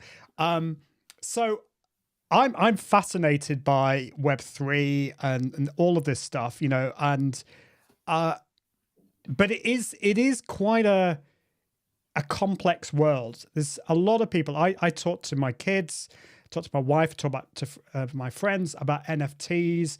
I try and explain it to them. Try and talk about crypto. There are a lot of difficult concepts. So I wonder whether you could give us a brief overview of the key takeaways in your chapter. And I'd love to know, how do you go about demystifying and making these concepts easy for us to understand? So first thing to making it easy to understand is avoiding those complex words. Like, for instance, NFTs. Instead of talking about NFTs, we could say digital collectibles. Instead of talking about the metaverse, we could say virtual worlds. So instead of talking about Web3, you could say a new version of the internet. And then, because that's a question Ian, I get all the time, and even from experienced marketers. I was at a mastermind in Anaheim a couple of months ago, and I was asking advice. How can I, grow my mastermind to find Web3 people? And they said, what is Web3? So that was the first question. So then I was at the table. I did the table talks. I hosted the table talks, Web3 table talks at Social Media Marketing World this year. First question, what is Web3? So then my answer is, I compare with Web1. Web 1 is when the internet started. People were consuming information on the internet, were reading stuff on the internet. It was one way. Then Web 2 came with social media. You were putting stuff on the internet too. So it was reading, writing, so both direction. The problem now that we see with Web 2 is that all these big companies like Facebook, they own your data and you don't own the data. So Web 3 solves that problem. And so, okay, it's really short, but it's but these kinds of, I would say, of comparisons, of trying to avoid difficult words, that people start to get it. And by, and you can also learn it by listening to podcasts, listening to other people, repeating you the same things again and again. And one of the words I also like to use for metaverse, it's the immersive, aspect of it, that you really feel that you are immersed in this virtual world. Yeah, I think that's great. I love that, getting away from the jargon and explaining things in a easy to understand way, and being in a community. Like, I love new technology, but even I was a little bit kind of nervous or put off by the concept of the metaverse. I kind of mistakenly thought, this is just, it's not going to go anywhere. I think I couldn't understand it or conceptualize it until I actually went in and was involved in it. So how do you teach people who are maybe a bit skeptical about all of this? How do you get them excited about it? Or is that too hard? Is that a difficult job? I don't know. No, it is not. There are different aspects around Web3. Yeah. First, I guess you will have had the same issue like I had. So there are imposters on the internet, on social media. They just copy your profile. You have fake profiles all the way. And there is not so much that Meta does about this, because they like to have a lot of people, a lot of user accounts. So then they are on the stock market, or so they can say there are so many user accounts. So the problem is those fake imposters exist. Now with Web3, it is not possible. Everything is on the blockchain. You can have a digital identity, which I explain to people. And this digital identity can then be linked to a Web3 domain name. So I explain them these terms, and then they start listening. Like, for instance, I have the digital identity Yuri.nft. And I say to people, if you are now first to understand this and to get your digital identity, you will, be ahead of the game comparing to everyone else now in this world. So digital identity is one thing I explain to them. Then I explain them NFTs and tokens, how you can see this as a membership, as a loyalty card that is on the blockchain and that has a value. Like, for instance, you can also use this as an access for an event. For instance, if you go to an event, to a concert, after that, the ticket is worthless, actually, normally. Instead of you want to, keep all these tickets. But in Web3, you can sell it, and the initial owner can still get money if this ticket is resold and resold and resold. So NFTs have their advantage. And then Metaverse, as you said, just experience it, see what it could do, how you feel like it. And then by doing it, by being there, you gave a talk in the metaverse. You would never have imagined that if you wouldn't have tried it and see how people would reacted on that. So so those different aspects, I talk about this, and people get like fascinated by the story and they want to learn more. I think this is great. I think I've spoken to quite a few people who've maybe been put off by some of these people who are explaining it using lots of jargon words. So we've got Larry saying, great point, jargon and buzzwords get in the way more often than not. But it doesn't have to be complicated. And the way you explain it is, you just have this great way of explaining it in an easy to understand way. And it's also, there are some really key benefits to this. This is not technology for technology's sake, which is exciting. And being part of the Rise community is amazing too, because we can discuss all of these things. So I'd love to know, Yuri, what can you give us a brief overview of the takeaways from the chapter in the book, which is about Web3. Tell us a little bit. Obviously, don't give us all of it, but just the key takeaways. I know, it's exactly the question I also asked to when I was host. Yeah, there are some takeaways, of course. One of them is, just take now the first step and start to explore. Visit the metaverse, make an account. It's free. Just check it out. How does it work? NFTs, for instance, non-fungible tokens. Check maybe around you. Maybe there are already some people that that have a wallet. Ask them where did they get the NFT, and then make sure that when you get an NFT, that it's a free NFT at first, so that you can not lose any money. But then you see how it works. I have also NFTs that I have given away to people that filled in a survey, for instance. So if other people like me do that, they give away an NFT as as a gift because you help them. Then you see how it works. So I would say check out the metaverse, check out an NFT. How can I get an NFT? How does it work? Create a wallet, because that's for most people the most difficult part. But there are now, I would call them between Web 2 and Web 3 websites that give you the opportunity to get an NFT for free or to buy it with your credit card for a few dollars. And then you create directly a wallet address, because you need to log in with your email address, and you create a wallet address by creating an account. And that way the onboarding is really easy. And then from there, of course, once you see, okay, this is an NFT, this is how it works. And yeah, you need to take the first step, I would say. And then once you have this, then you can start to think for your business. How could we use an NFT? If, for instance, I have a store, okay, if you store, you have maybe a loyalty program. Or if you organize events, maybe you have tickets or membership passes that you have. So start to think, how can I replace something physical by something digital, which is on the blockchain? And the blockchain is just there because there cannot be any fraud because it's on a blockchain. So people know it's the real membership card. If I have an NFT, for instance, in the beginning we had an NFT, a token to get access to the Rise community on Discord. If you didn't have the token, you would not be able to get in. So think about real world, I would say applications like access, membership cards, loyalty, and then see how you could use NFT for that. No, that's great. That's really helpful. And so all of this is in the chapter that you wrote on Web3 NFTs. It's not scary at all. It's a great way to get started in this world. And I think the way you explained starting off in a simple way, don't just jump into the deep end. I think sometimes we can listen to some very advanced podcasts that talk about this and get scared off. But it's just a case of starting off. You don't have to necessarily get involved with blockchain at the start.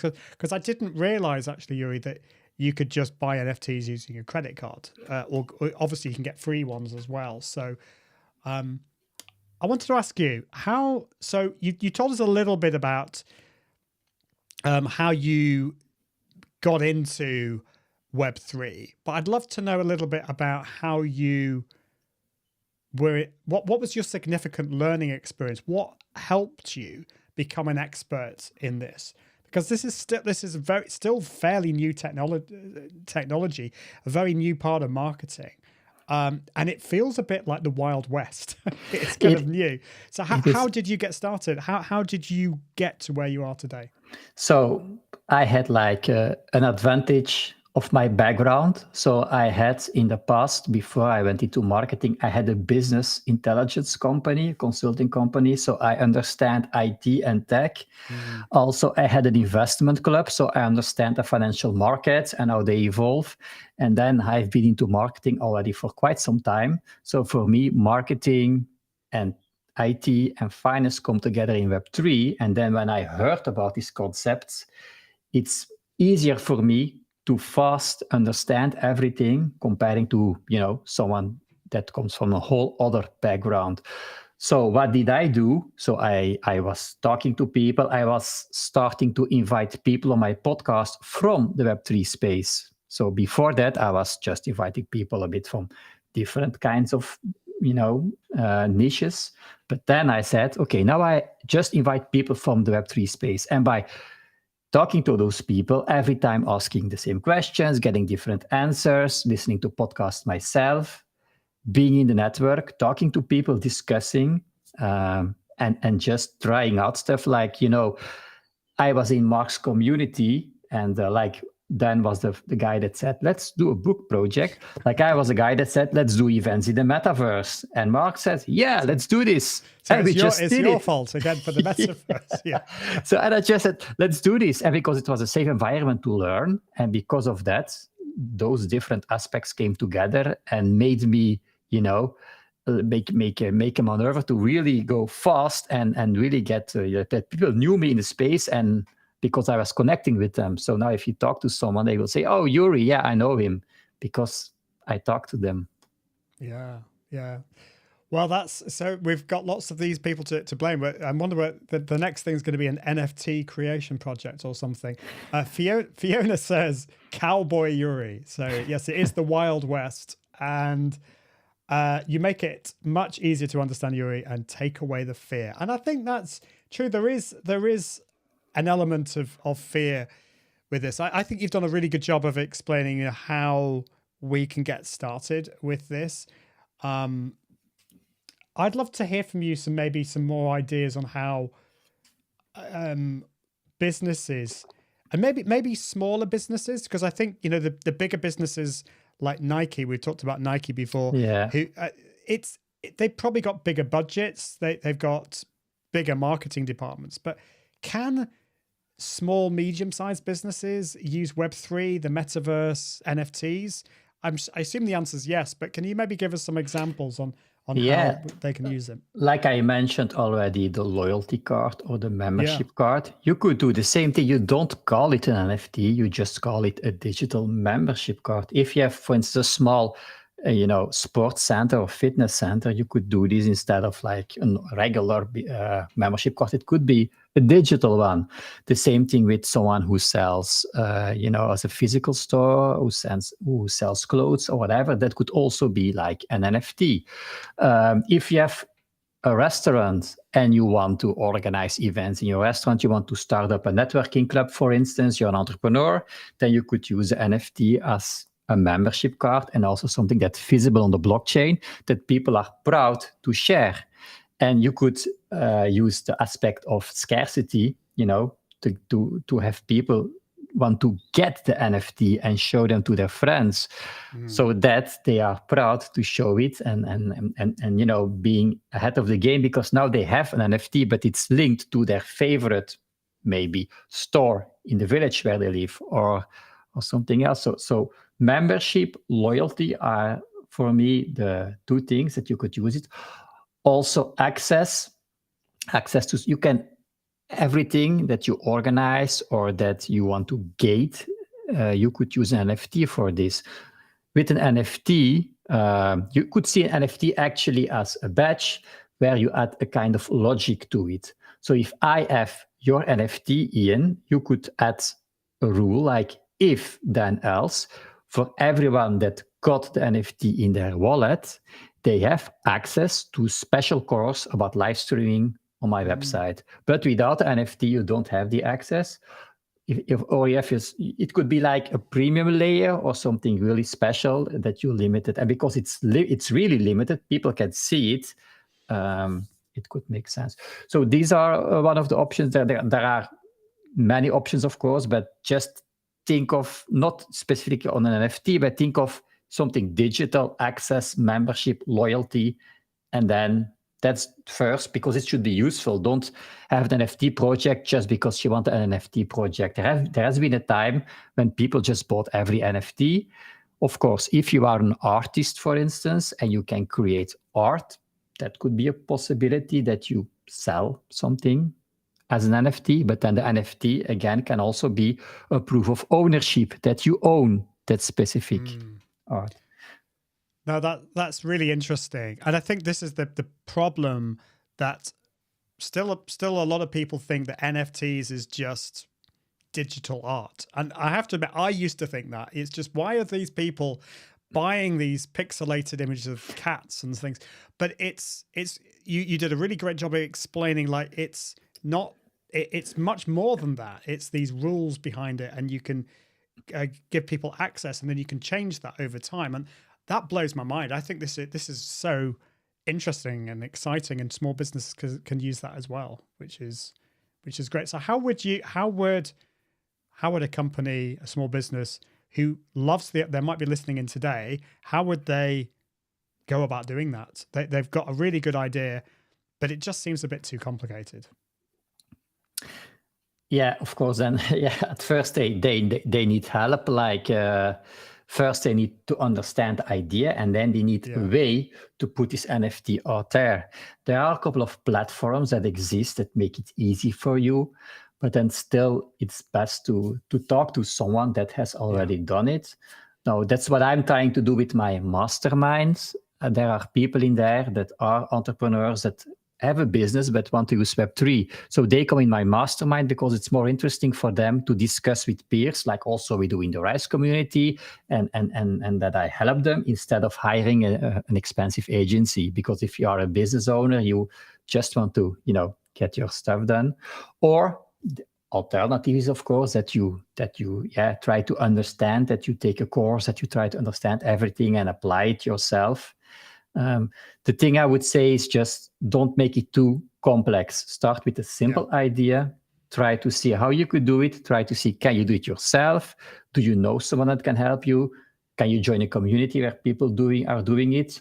Or do want to join a mastermind? Just see for yourself what fits for you.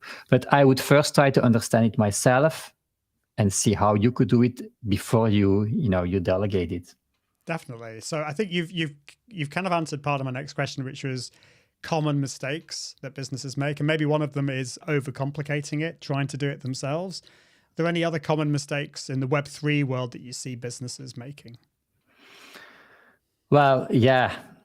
So thinking that Web3 is indeed only like a JPEG or it's easy, or Web3 is like the real world. There are also scams. There are people with, that try to hack you or whatever. So you need the same thing that in Web2, you should be careful. If you get an email or someone on social media approaches you that you don't know, you should also be careful in Web3. Don't click on a link, or if you don't. So that's one thing you should be careful, because it's not because it's Web3 that it can be both ways. It's not worse than in real life or in Web2, but it's not better either. So just be aware of that.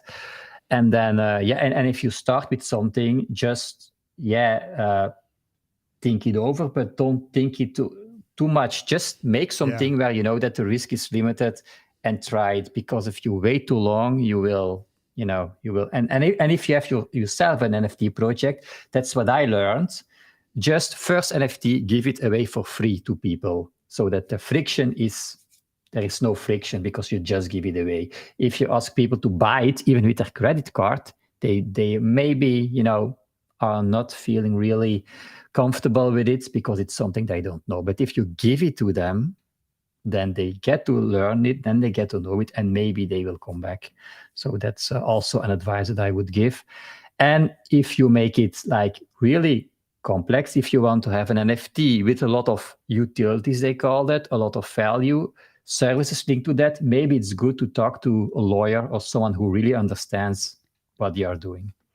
Absolutely. Well, another mistake that you could make is not to buy the book and read Yuri's chapter on Web3. So chapter 31, how to use Web3, NFTs and tokens for your marketing. So definitely check it out.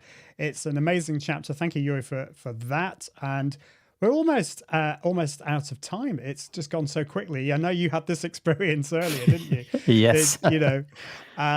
So here is the book, the QR code. This will take you to Amazon. We've had quite a few more clicks or QR code scans, which is exciting. So if you've just joined and you don't know what this is about, we have, so Mark Schaefer has put this book together, collaborated with 36 authors. Yuri has written the chapter on Web3. I've written the chapter on live streaming, and we're trying to get through, interview as many of the authors in the book over the 24 hours. So if you scan that book, the most amazing marketing book ever, I should say, it is on special offer on Amazon. The Kindle version is only $2.99, which is a bit of a steal. So that is awesome. Well, thank you, Yuri. It's been great to have you on the show. I probably will be seeing you in Newcastle. Yeah, which is you great, will. at If you Atomicon. will be there, we will see each other. Great. So it'll be great to see you in person. Well, thank you, Yuri. I will put you back in the green room, and Thanks. no problem. Well, I can see Scott Murray is in the green room. He's been very patient waiting for his slot. But just a reminder of the book. This whole live stream is part 2 of the 24 hours of amazing marketing ideas. There are 6 streams. We're going to be going on for 4 more streams after this. We've got speakers and hosts from all around the world. Mark Schaefer is going to be on in a bit too, which is very exciting.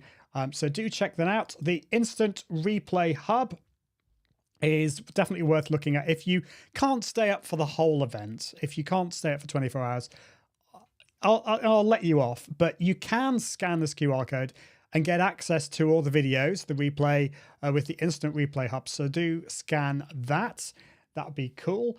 And of course, you can buy the book. It is out today. The book is out, and also the Kindle book. The Kindle version is on a special offer at the moment for $2.99. It's only like that for, I think, for the next week, so do be quick.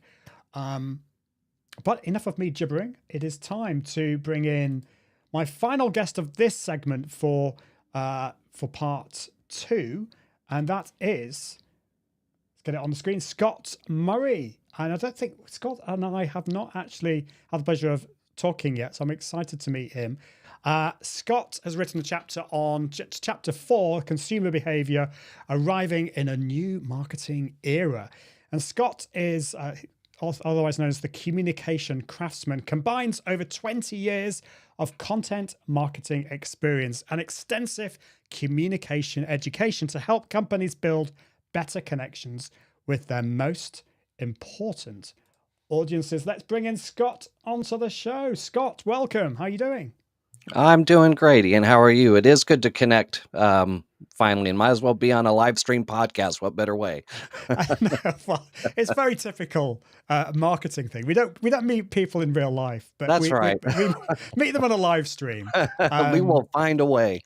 We'll find a way. Well, yeah. Now that we're kind of going out to events again, hopefully, I am coming to the US later this year. I'm going to Boston to be at a conference, but yeah, I miss all the travel and meeting people and the connections. But the Rise community is fantastic, isn't it? Even though we don't always speak face to face, we've got so many conversations going in that community, haven't we?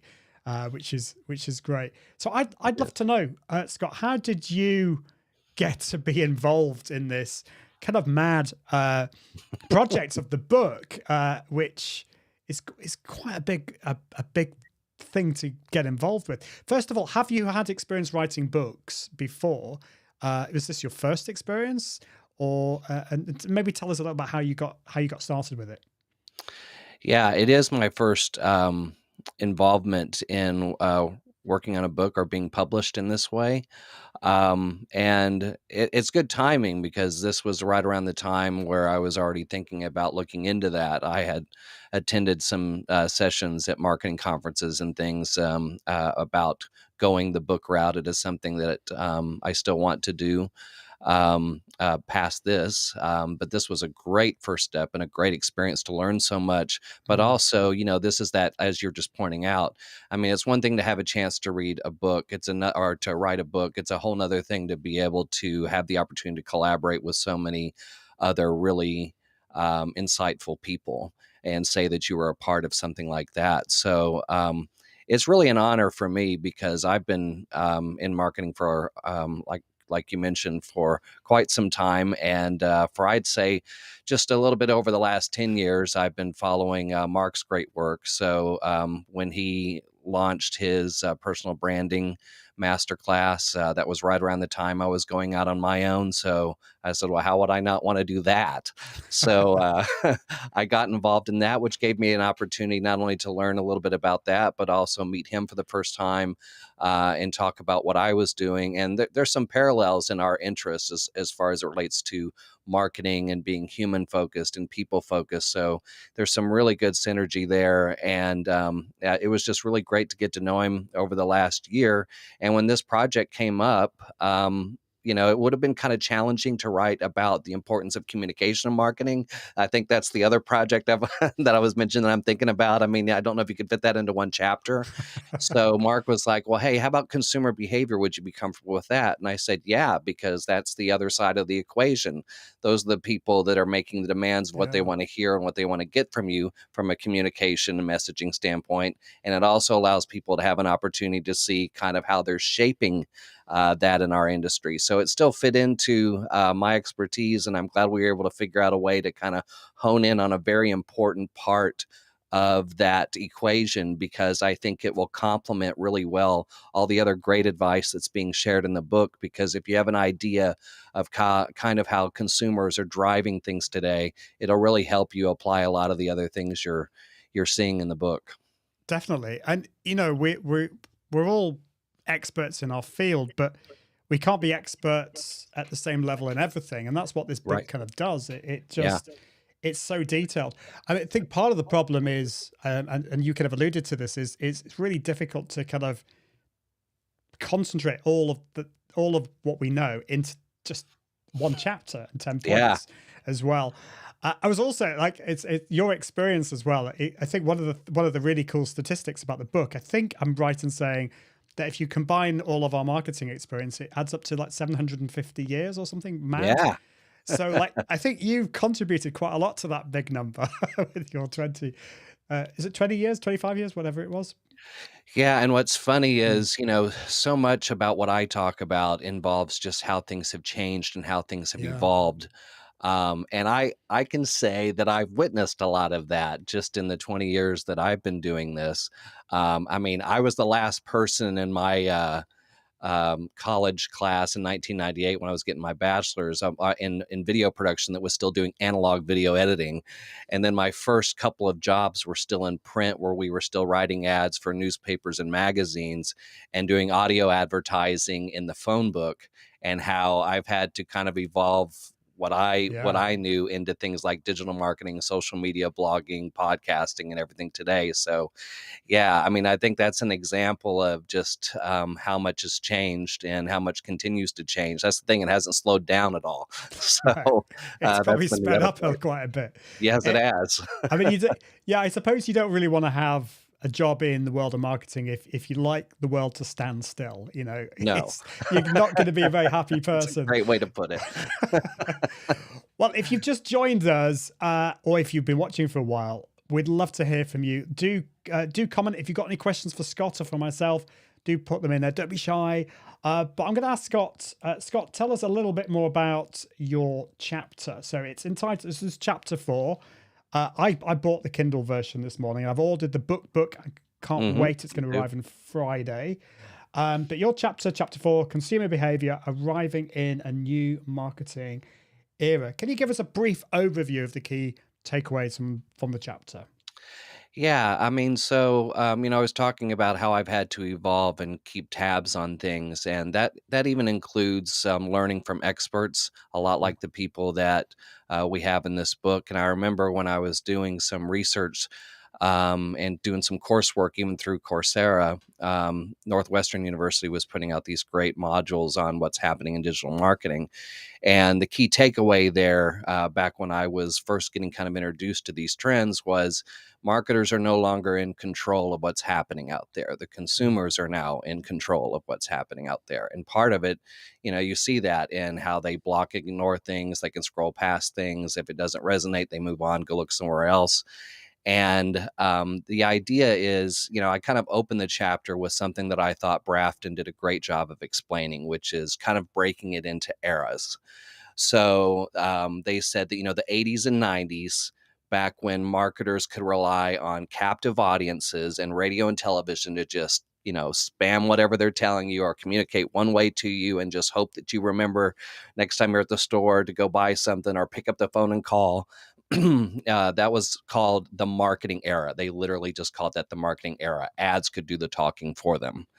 But now they've kind of framed our modern era as the relationship era, because now consumers are in control and they don't want that one-way communication anymore. They want to be involved in the dialogue, and they want proof that you're really in it to serve them. So I think that's a really good place to start when you're developing a marketing strategy today. And I think what the chapter does is it gives you some really good examples of just how consumers are driving that change and how they're kind of gatekeepers into what they're going to engage with, what they're going to listen to, how they're going to respond, but also how they're taking things that we once almost held dear as the rules of marketing, and consumers are like, yeah, forget that, do this instead.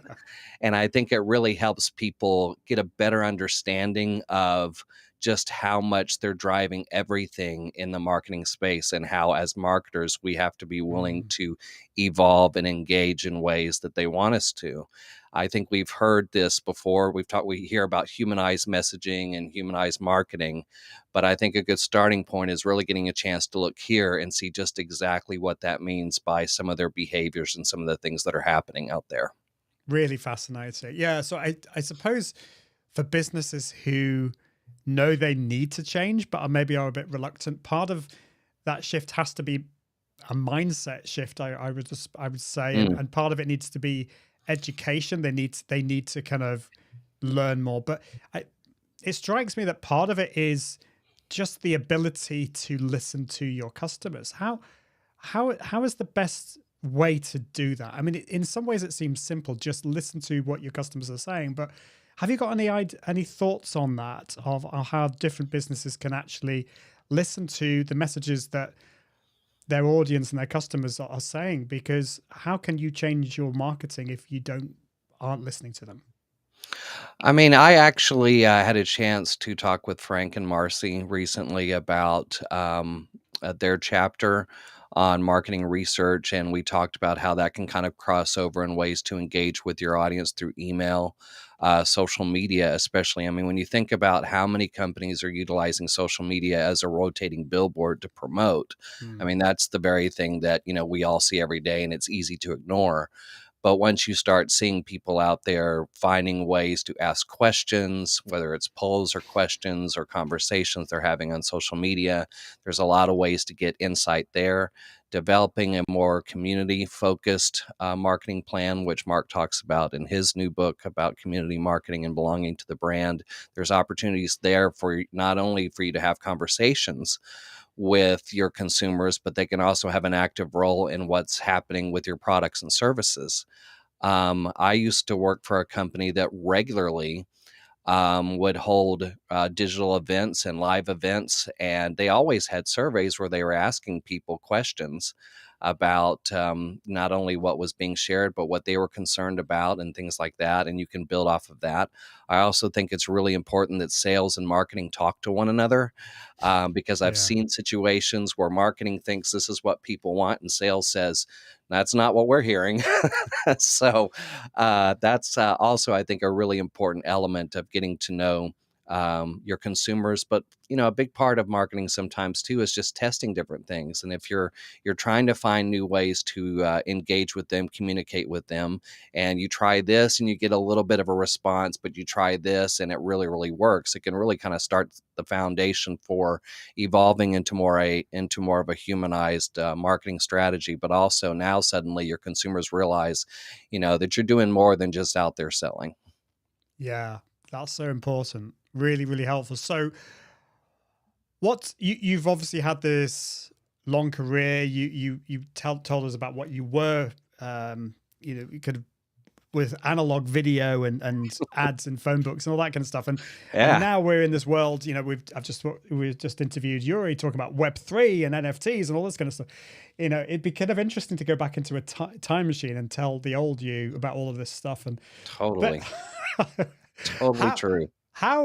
so the question I have is, well, what is the most impactful experience in the marketing field you think over the last 20 years, and how has that shaped your approach? So it doesn't have to be a new thing, it could be something back 20 years, but what's been maybe the most impactful experience? I think when I got the opportunity in 2007 to come in and completely change all aspects of strategy, messaging, and content for on-air fundraising drives for the Dallas-Fort Worth NPR affiliate, public radio affiliate. It was a situation, you want to talk about something where people hear the same things all the time. Strategies tend to be the same, even in different markets. But we're having an issue here because it's taking too long to raise the money. We're getting complaint calls from listeners for interrupting their programming and, quote, begging for money. So I came in there and had a lot of success there. By the time we had changed everything, we were setting fundraising records, positive feedback from the listeners about a fundraising drive of all things. And it just came down to creating content that was going to engage them, resonate them, and talk to them on air in different ways that didn't sound like begging or didn't sound like what they've always heard. And also really made people feel good about donating and giving, because, that was always the barrier, right? Especially if they were hearing these things all the time. And I've noticed that in the last 10 or 13 years, as humanized marketing has become such a big thing, and I look at the things that consumers want, there's so much crossover there. There's barriers on the consumer side too, because they're already skeptical about this. It's probably clickbait, or this is just going to trap me into giving my information, or they're not really going to provide value. They're just trying to get me to buy something, and we have to reframe things and recommunicate things to make them think differently, break down those barriers, generate emotions, make them feel good about not only what they're about to buy or who they're connecting with, but also make them feel good about that purchase or that engagement weeks later. And there's a lot of crossover in the changes that I had to make there, that I'm now working with companies on evolving on their content and messaging, just because, very much like, donors are kind of in control whether they give or not, consumers are in control of what they're going to buy and engage with on the digital marketing front. So it was a really good opportunity because, when you're in the nonprofit space and it's all about donating, there's a lot of emotion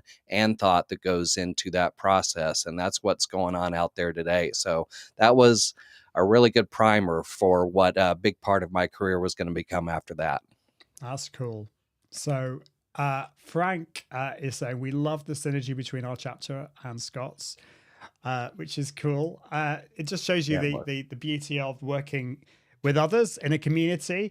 And Sandy, this is interesting because I wanted a follow-up question. Sandy says, a humanized marketing experience is important today more than ever. And you know what I'm going to ask you? Everyone's talking about AI, and how does this humanized approach? You could argue it seems at loggerheads with the AI approach. I don't think that's the case, but how does that play in? How can brands remain human and have a human-faced approach and adopt AI?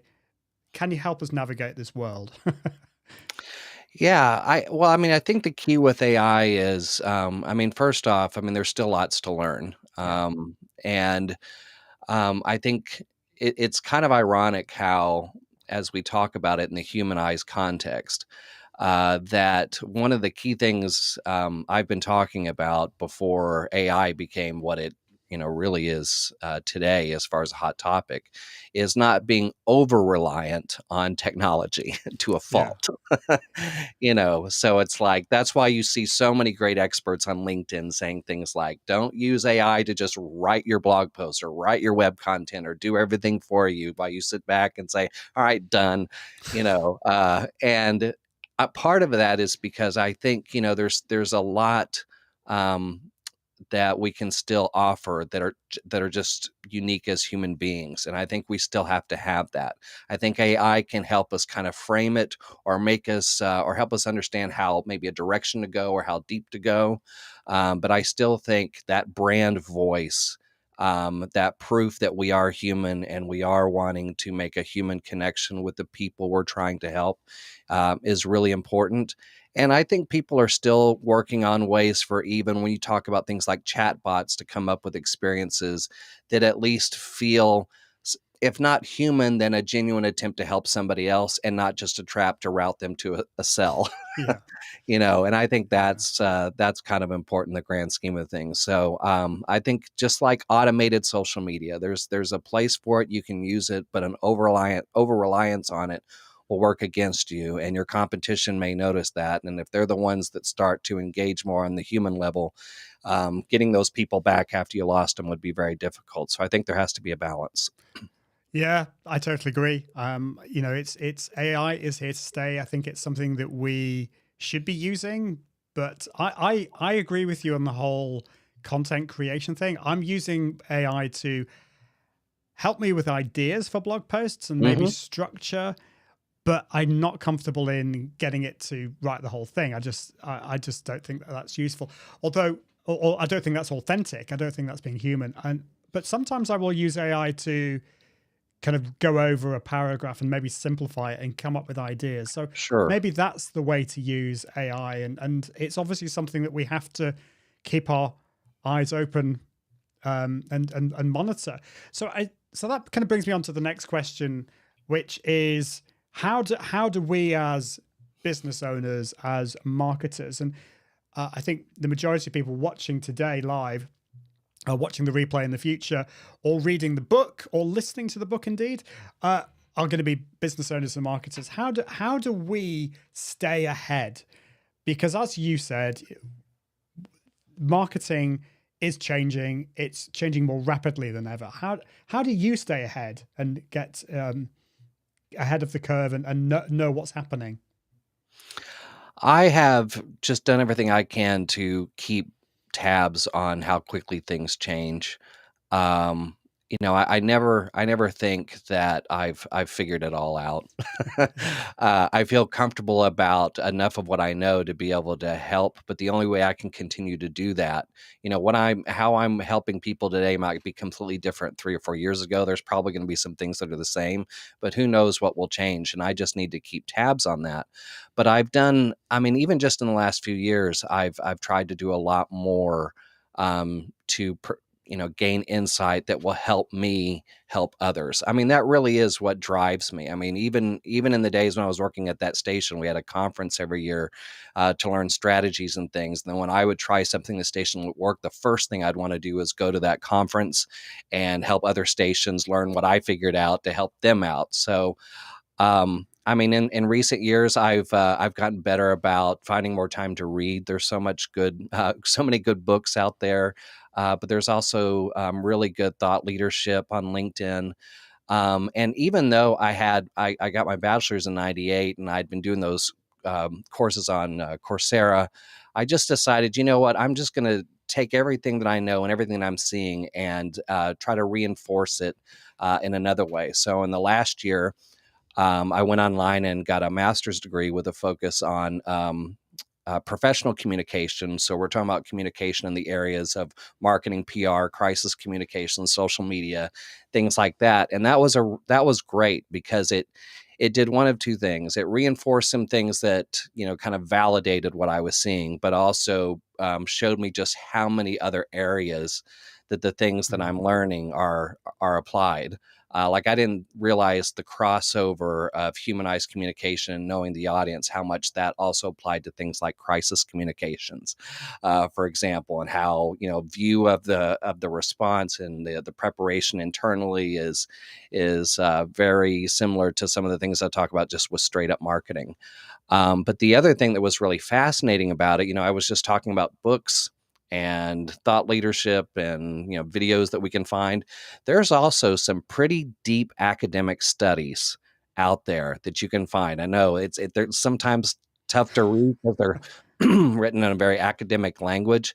But there's some stuff that's been written in the last few years where people are studying, where these academics are studying these changes about how consumers are wanting brands to communicate with them, what feels like real communication, what feels like real humanity, what they're going to ignore and what they're going to engage with, and really deep specifics on the philosophy behind that and what's happening. I didn't realize those were out there. I thought they were, academic studies were for other academic things, but they're out there.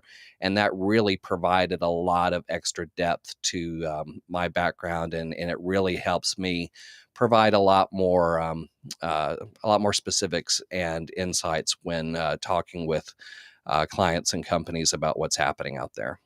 That's really interesting. You've got me thinking there that I should probably be looking out there, seeking these texts. It sounds a little bit scary. It is at times.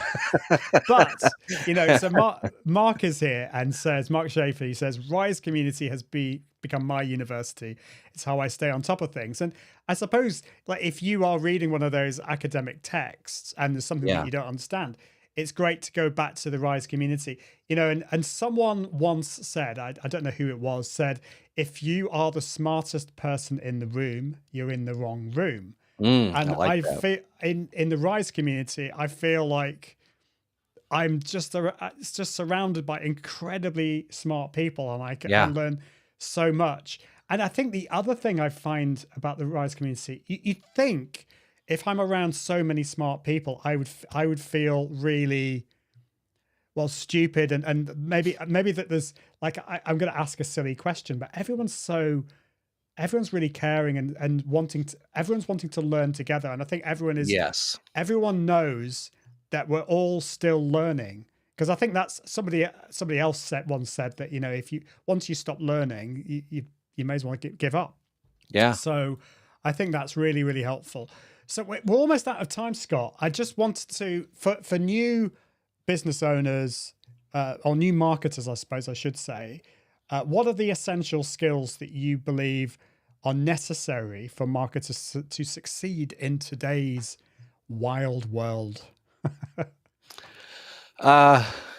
Okay, so I would say when it relates to really making that first step to evolving to be a lot more consumer focused, something I often say is one of the best things you can do is stop thinking like a marketer. That's a great one. Yeah. And because that doesn't mean stop doing what you do well. It just means that the fundamental definition of marketing has terminology in it like selling and promoting. Yeah. And that can't be really our central focus anymore. That goes back to something that worked during that captive audience one-way communication thing. So now it's really important to get in the shoes of your consumer and start trying to, I would just say, spark something, spark a reaction, spark a relationship, spark engagement. So you can almost be, instead of marketing, you're a sparketer instead of a marketer. And I think that's really a really good place to start, because what ends up happening is we sometimes get we talked about automation. Even people can become automated, and we get stuck in traditional marketing strategies that might have worked well a few years ago that don't work really well now, or rules that we used to follow that consumers are saying we don't care about those rules. And a lot of times, because we get in that marketing mindset, we'll create content sometimes that if we were to go home and see it ourselves as a consumer, we wouldn't engage with in a million years. Yeah. So I think the important thing is to remember that not only are you a marketer, you're a consumer, and to start thinking more of your behaviors as a consumer, you can really probably start some pretty big changes in the ways that you're going to be able to communicate and resonate with your most vital audiences. And I think that's a really good place to start, because why you ignore things, the barriers you put up when you're looking at advertising. Start there, and then kind of shape that to fit the people in your industry as you get to know them. Love that. And we all love Sparketer. That's great. Sparketer instead of marketer. Love that. Scott says Sandy, and Frank as well saying Sparketer. That's genius. Yeah, it's great. We'd love to say this is why everyone's going to have to get the recordings of this, so you can get that in the hub. I'll share the QR code in a minute, and why you should buy the book as well. So who else? So this is Valentina saying, I feel like I'm growing because of the Rise community in a friendly way. And I think, yeah, that's it. It's friendly. Yeah. You don't feel like there's such a thing as a silly question, because we're all learning together. That's right. Totally. So thank you, Scott. It's been great. I'm just getting up the caption for you for the book to remind us of the chapter that you wrote, chapter 4, Consumer Behavior Arriving in a New Marketing Era. You can get the Kindle book. You can get the book straight away, instantly downloadable. If you go to this QR code, scan it, or just go to Amazon and search for the most amazing marketing book ever. The Kindle book is just $2.99, a special deal for the next week. And of course, you can buy the book as well. It's been a fun project, hasn't it, Scott? It's been exciting. It really has. It's been an honor to be a part of it. And like you said, to be a part of a community that is so collaborative and so insightful at the same time, and feels kind of like a family of marketers that are trying to help each other, help others. It doesn't get any better than that. Well, absolutely. Yeah. I mean, I actually have to say, I got quite emotional today the other day when Mark said it had, been launched and this big project, and we've all been part of it together. It's been just such a fun collaborative experience. So thank you for being part of it. Sure. My pleasure. Thank you for the opportunity to come and talk about it with you today. Awesome. Well, thank you, Scott. It's been great to finally meet you. Hopefully we can meet in person someday in the near future. But I will let you go back and get on with the rest of your day. All right. Thank you so much. Hi, everybody. Thank you. Bye. Take care. Awesome. Well, we are almost at the end of this part 2. Don't worry, it's carrying on. It is 24 hours after all of exciting marketing experience. There is the Kindle book. You can scan the QR code. I can see a few more scans, which is exciting. But let's look at see who the next guest is. Now, my next guest, unfortunately can't be with us in person, but she has recorded a video. And let me just get the not the QR code. So it's getting towards the end of my brain's starting to go to mush. But it is the wonderful Mandy Edwards, and her chapter 15 is For the Love of Facebook marketing. Now Mandy is the owner of Me Marketing Services, a digital marketing company based in Statesboro, Georgia. A wife, a mom, and 20+ year marketing pro. She loves helping businesses find their place online. Mandy was unable to attend live today, but she has sent a video solo. I'm going to play that video for you, but do stay around for just say a few other things at the end. So here's Mandy's video. Hi, I'm Mandy Edwards of Emmy Marketing Services, and I'm the author of Chapter 15 for the Love of Facebook. I'm very excited to be a part of the most amazing marketing event. I've been working in marketing since the days when people still bought ads in the newspaper and Facebook and social media as we know it didn't even exist. I've spent the last 12 years working with small and medium-sized businesses, helping them find their place online through social media and the web. My heart is truly in serving and helping others, and I love what I do. I commonly joke that I would do it for free, except I have 2 teenage daughters. I've loved being a part of this book project because I've been able to meet so many wonderful people who are thought leaders and experts in their field. Some of them I already knew, but many of them I did not. There is so much experience and knowledge within this group of authors, and that's what really makes this book special. I don't think there's another book out there like it. I wanted to give you a couple of Facebook marketing tips to help you be successful in your Facebook marketing efforts. And I can't wait for you to get your copy of the book to read all of the Facebook tips I wrote. Tip number 1, be yourself. Be authentic. People can spot fakes and sales pitches a mile away, and especially Gen Z. They have been able to spot inauthentic content quicker than really any of us. 2, understand your audience. Discover who they are and create relevant content around them. I commonly talk to clients when we're in the process of discovering who their audience is. I ask them to make sure who is that perfect client or customer to walk in the door. Who are they? What are their interests? What are their demographics? There's a lot of assuming, but you have to go through that process to discover who you're going to target and what kind of content you're going to develop for them. And 3, don't be scared of Facebook ads. I know there's a lot of stigma and a lot of misconceptions around it, especially over the last 4 or 5 years, but there's still a lot of opportunity for you to find the audience that you need to reach through Facebook ads. Some do have some limitations, depending on the industry, but every business has an opportunity with Facebook ads. I know you're going to enjoy this book and all of the knowledge that is in it. You will get so many tips and have so much, behind you that's going to help you be successful. So you can go ahead and go on Amazon and grab your copy. I hope you enjoyed it. Have a great day. Awesome. Thank you so much, Mandy. It's great that you were able to do that video. And we are at the end of part 2, but don't worry, there's going to be lots of other cool, exciting things coming up.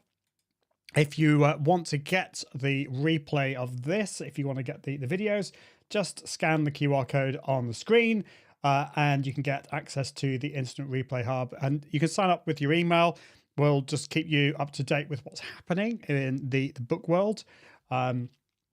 So that's exciting. So yeah, thank you for joining us today for the 24-hour Amazing Marketing Live Ideas show. This has been part 2. My name's Ian Anderson-Gray, and it's been a pleasure to host you today.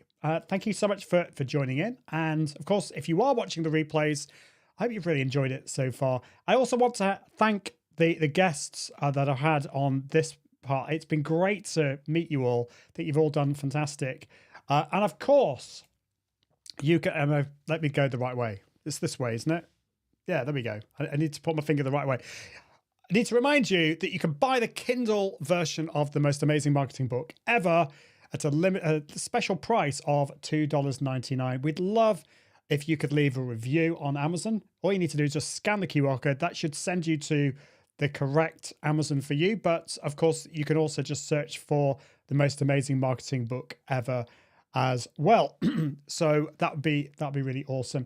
So stay tuned. Oh, by the way, yeah, if you want to find out, if you want the actual link for the hub, it's bit.ly or bit.ly/24 hours amazing marketing. But do stay tuned because next up we've got some more fabulous authors, and we've also got the host of fabulous host, Cami Hoizu, who is absolutely been integral, who's been central at organizing us all with the promotional side of things. So thank you, Cami, for all your amazing work. It's been fantastic. So there we go. Yes. Beyond engagement, is that Valentina? I get confused. It is Valentina. Mandy is dropping great tips, totally. And also the page is playing so Cami says also the page will be displaying the current live stream, which starts at 11 Central Zone. And thank you, Valentina. Thank you. It's been a real pleasure. That is it. So do stay tuned. We'll have the next one coming up, but I will see you very, very soon. Toodaloo.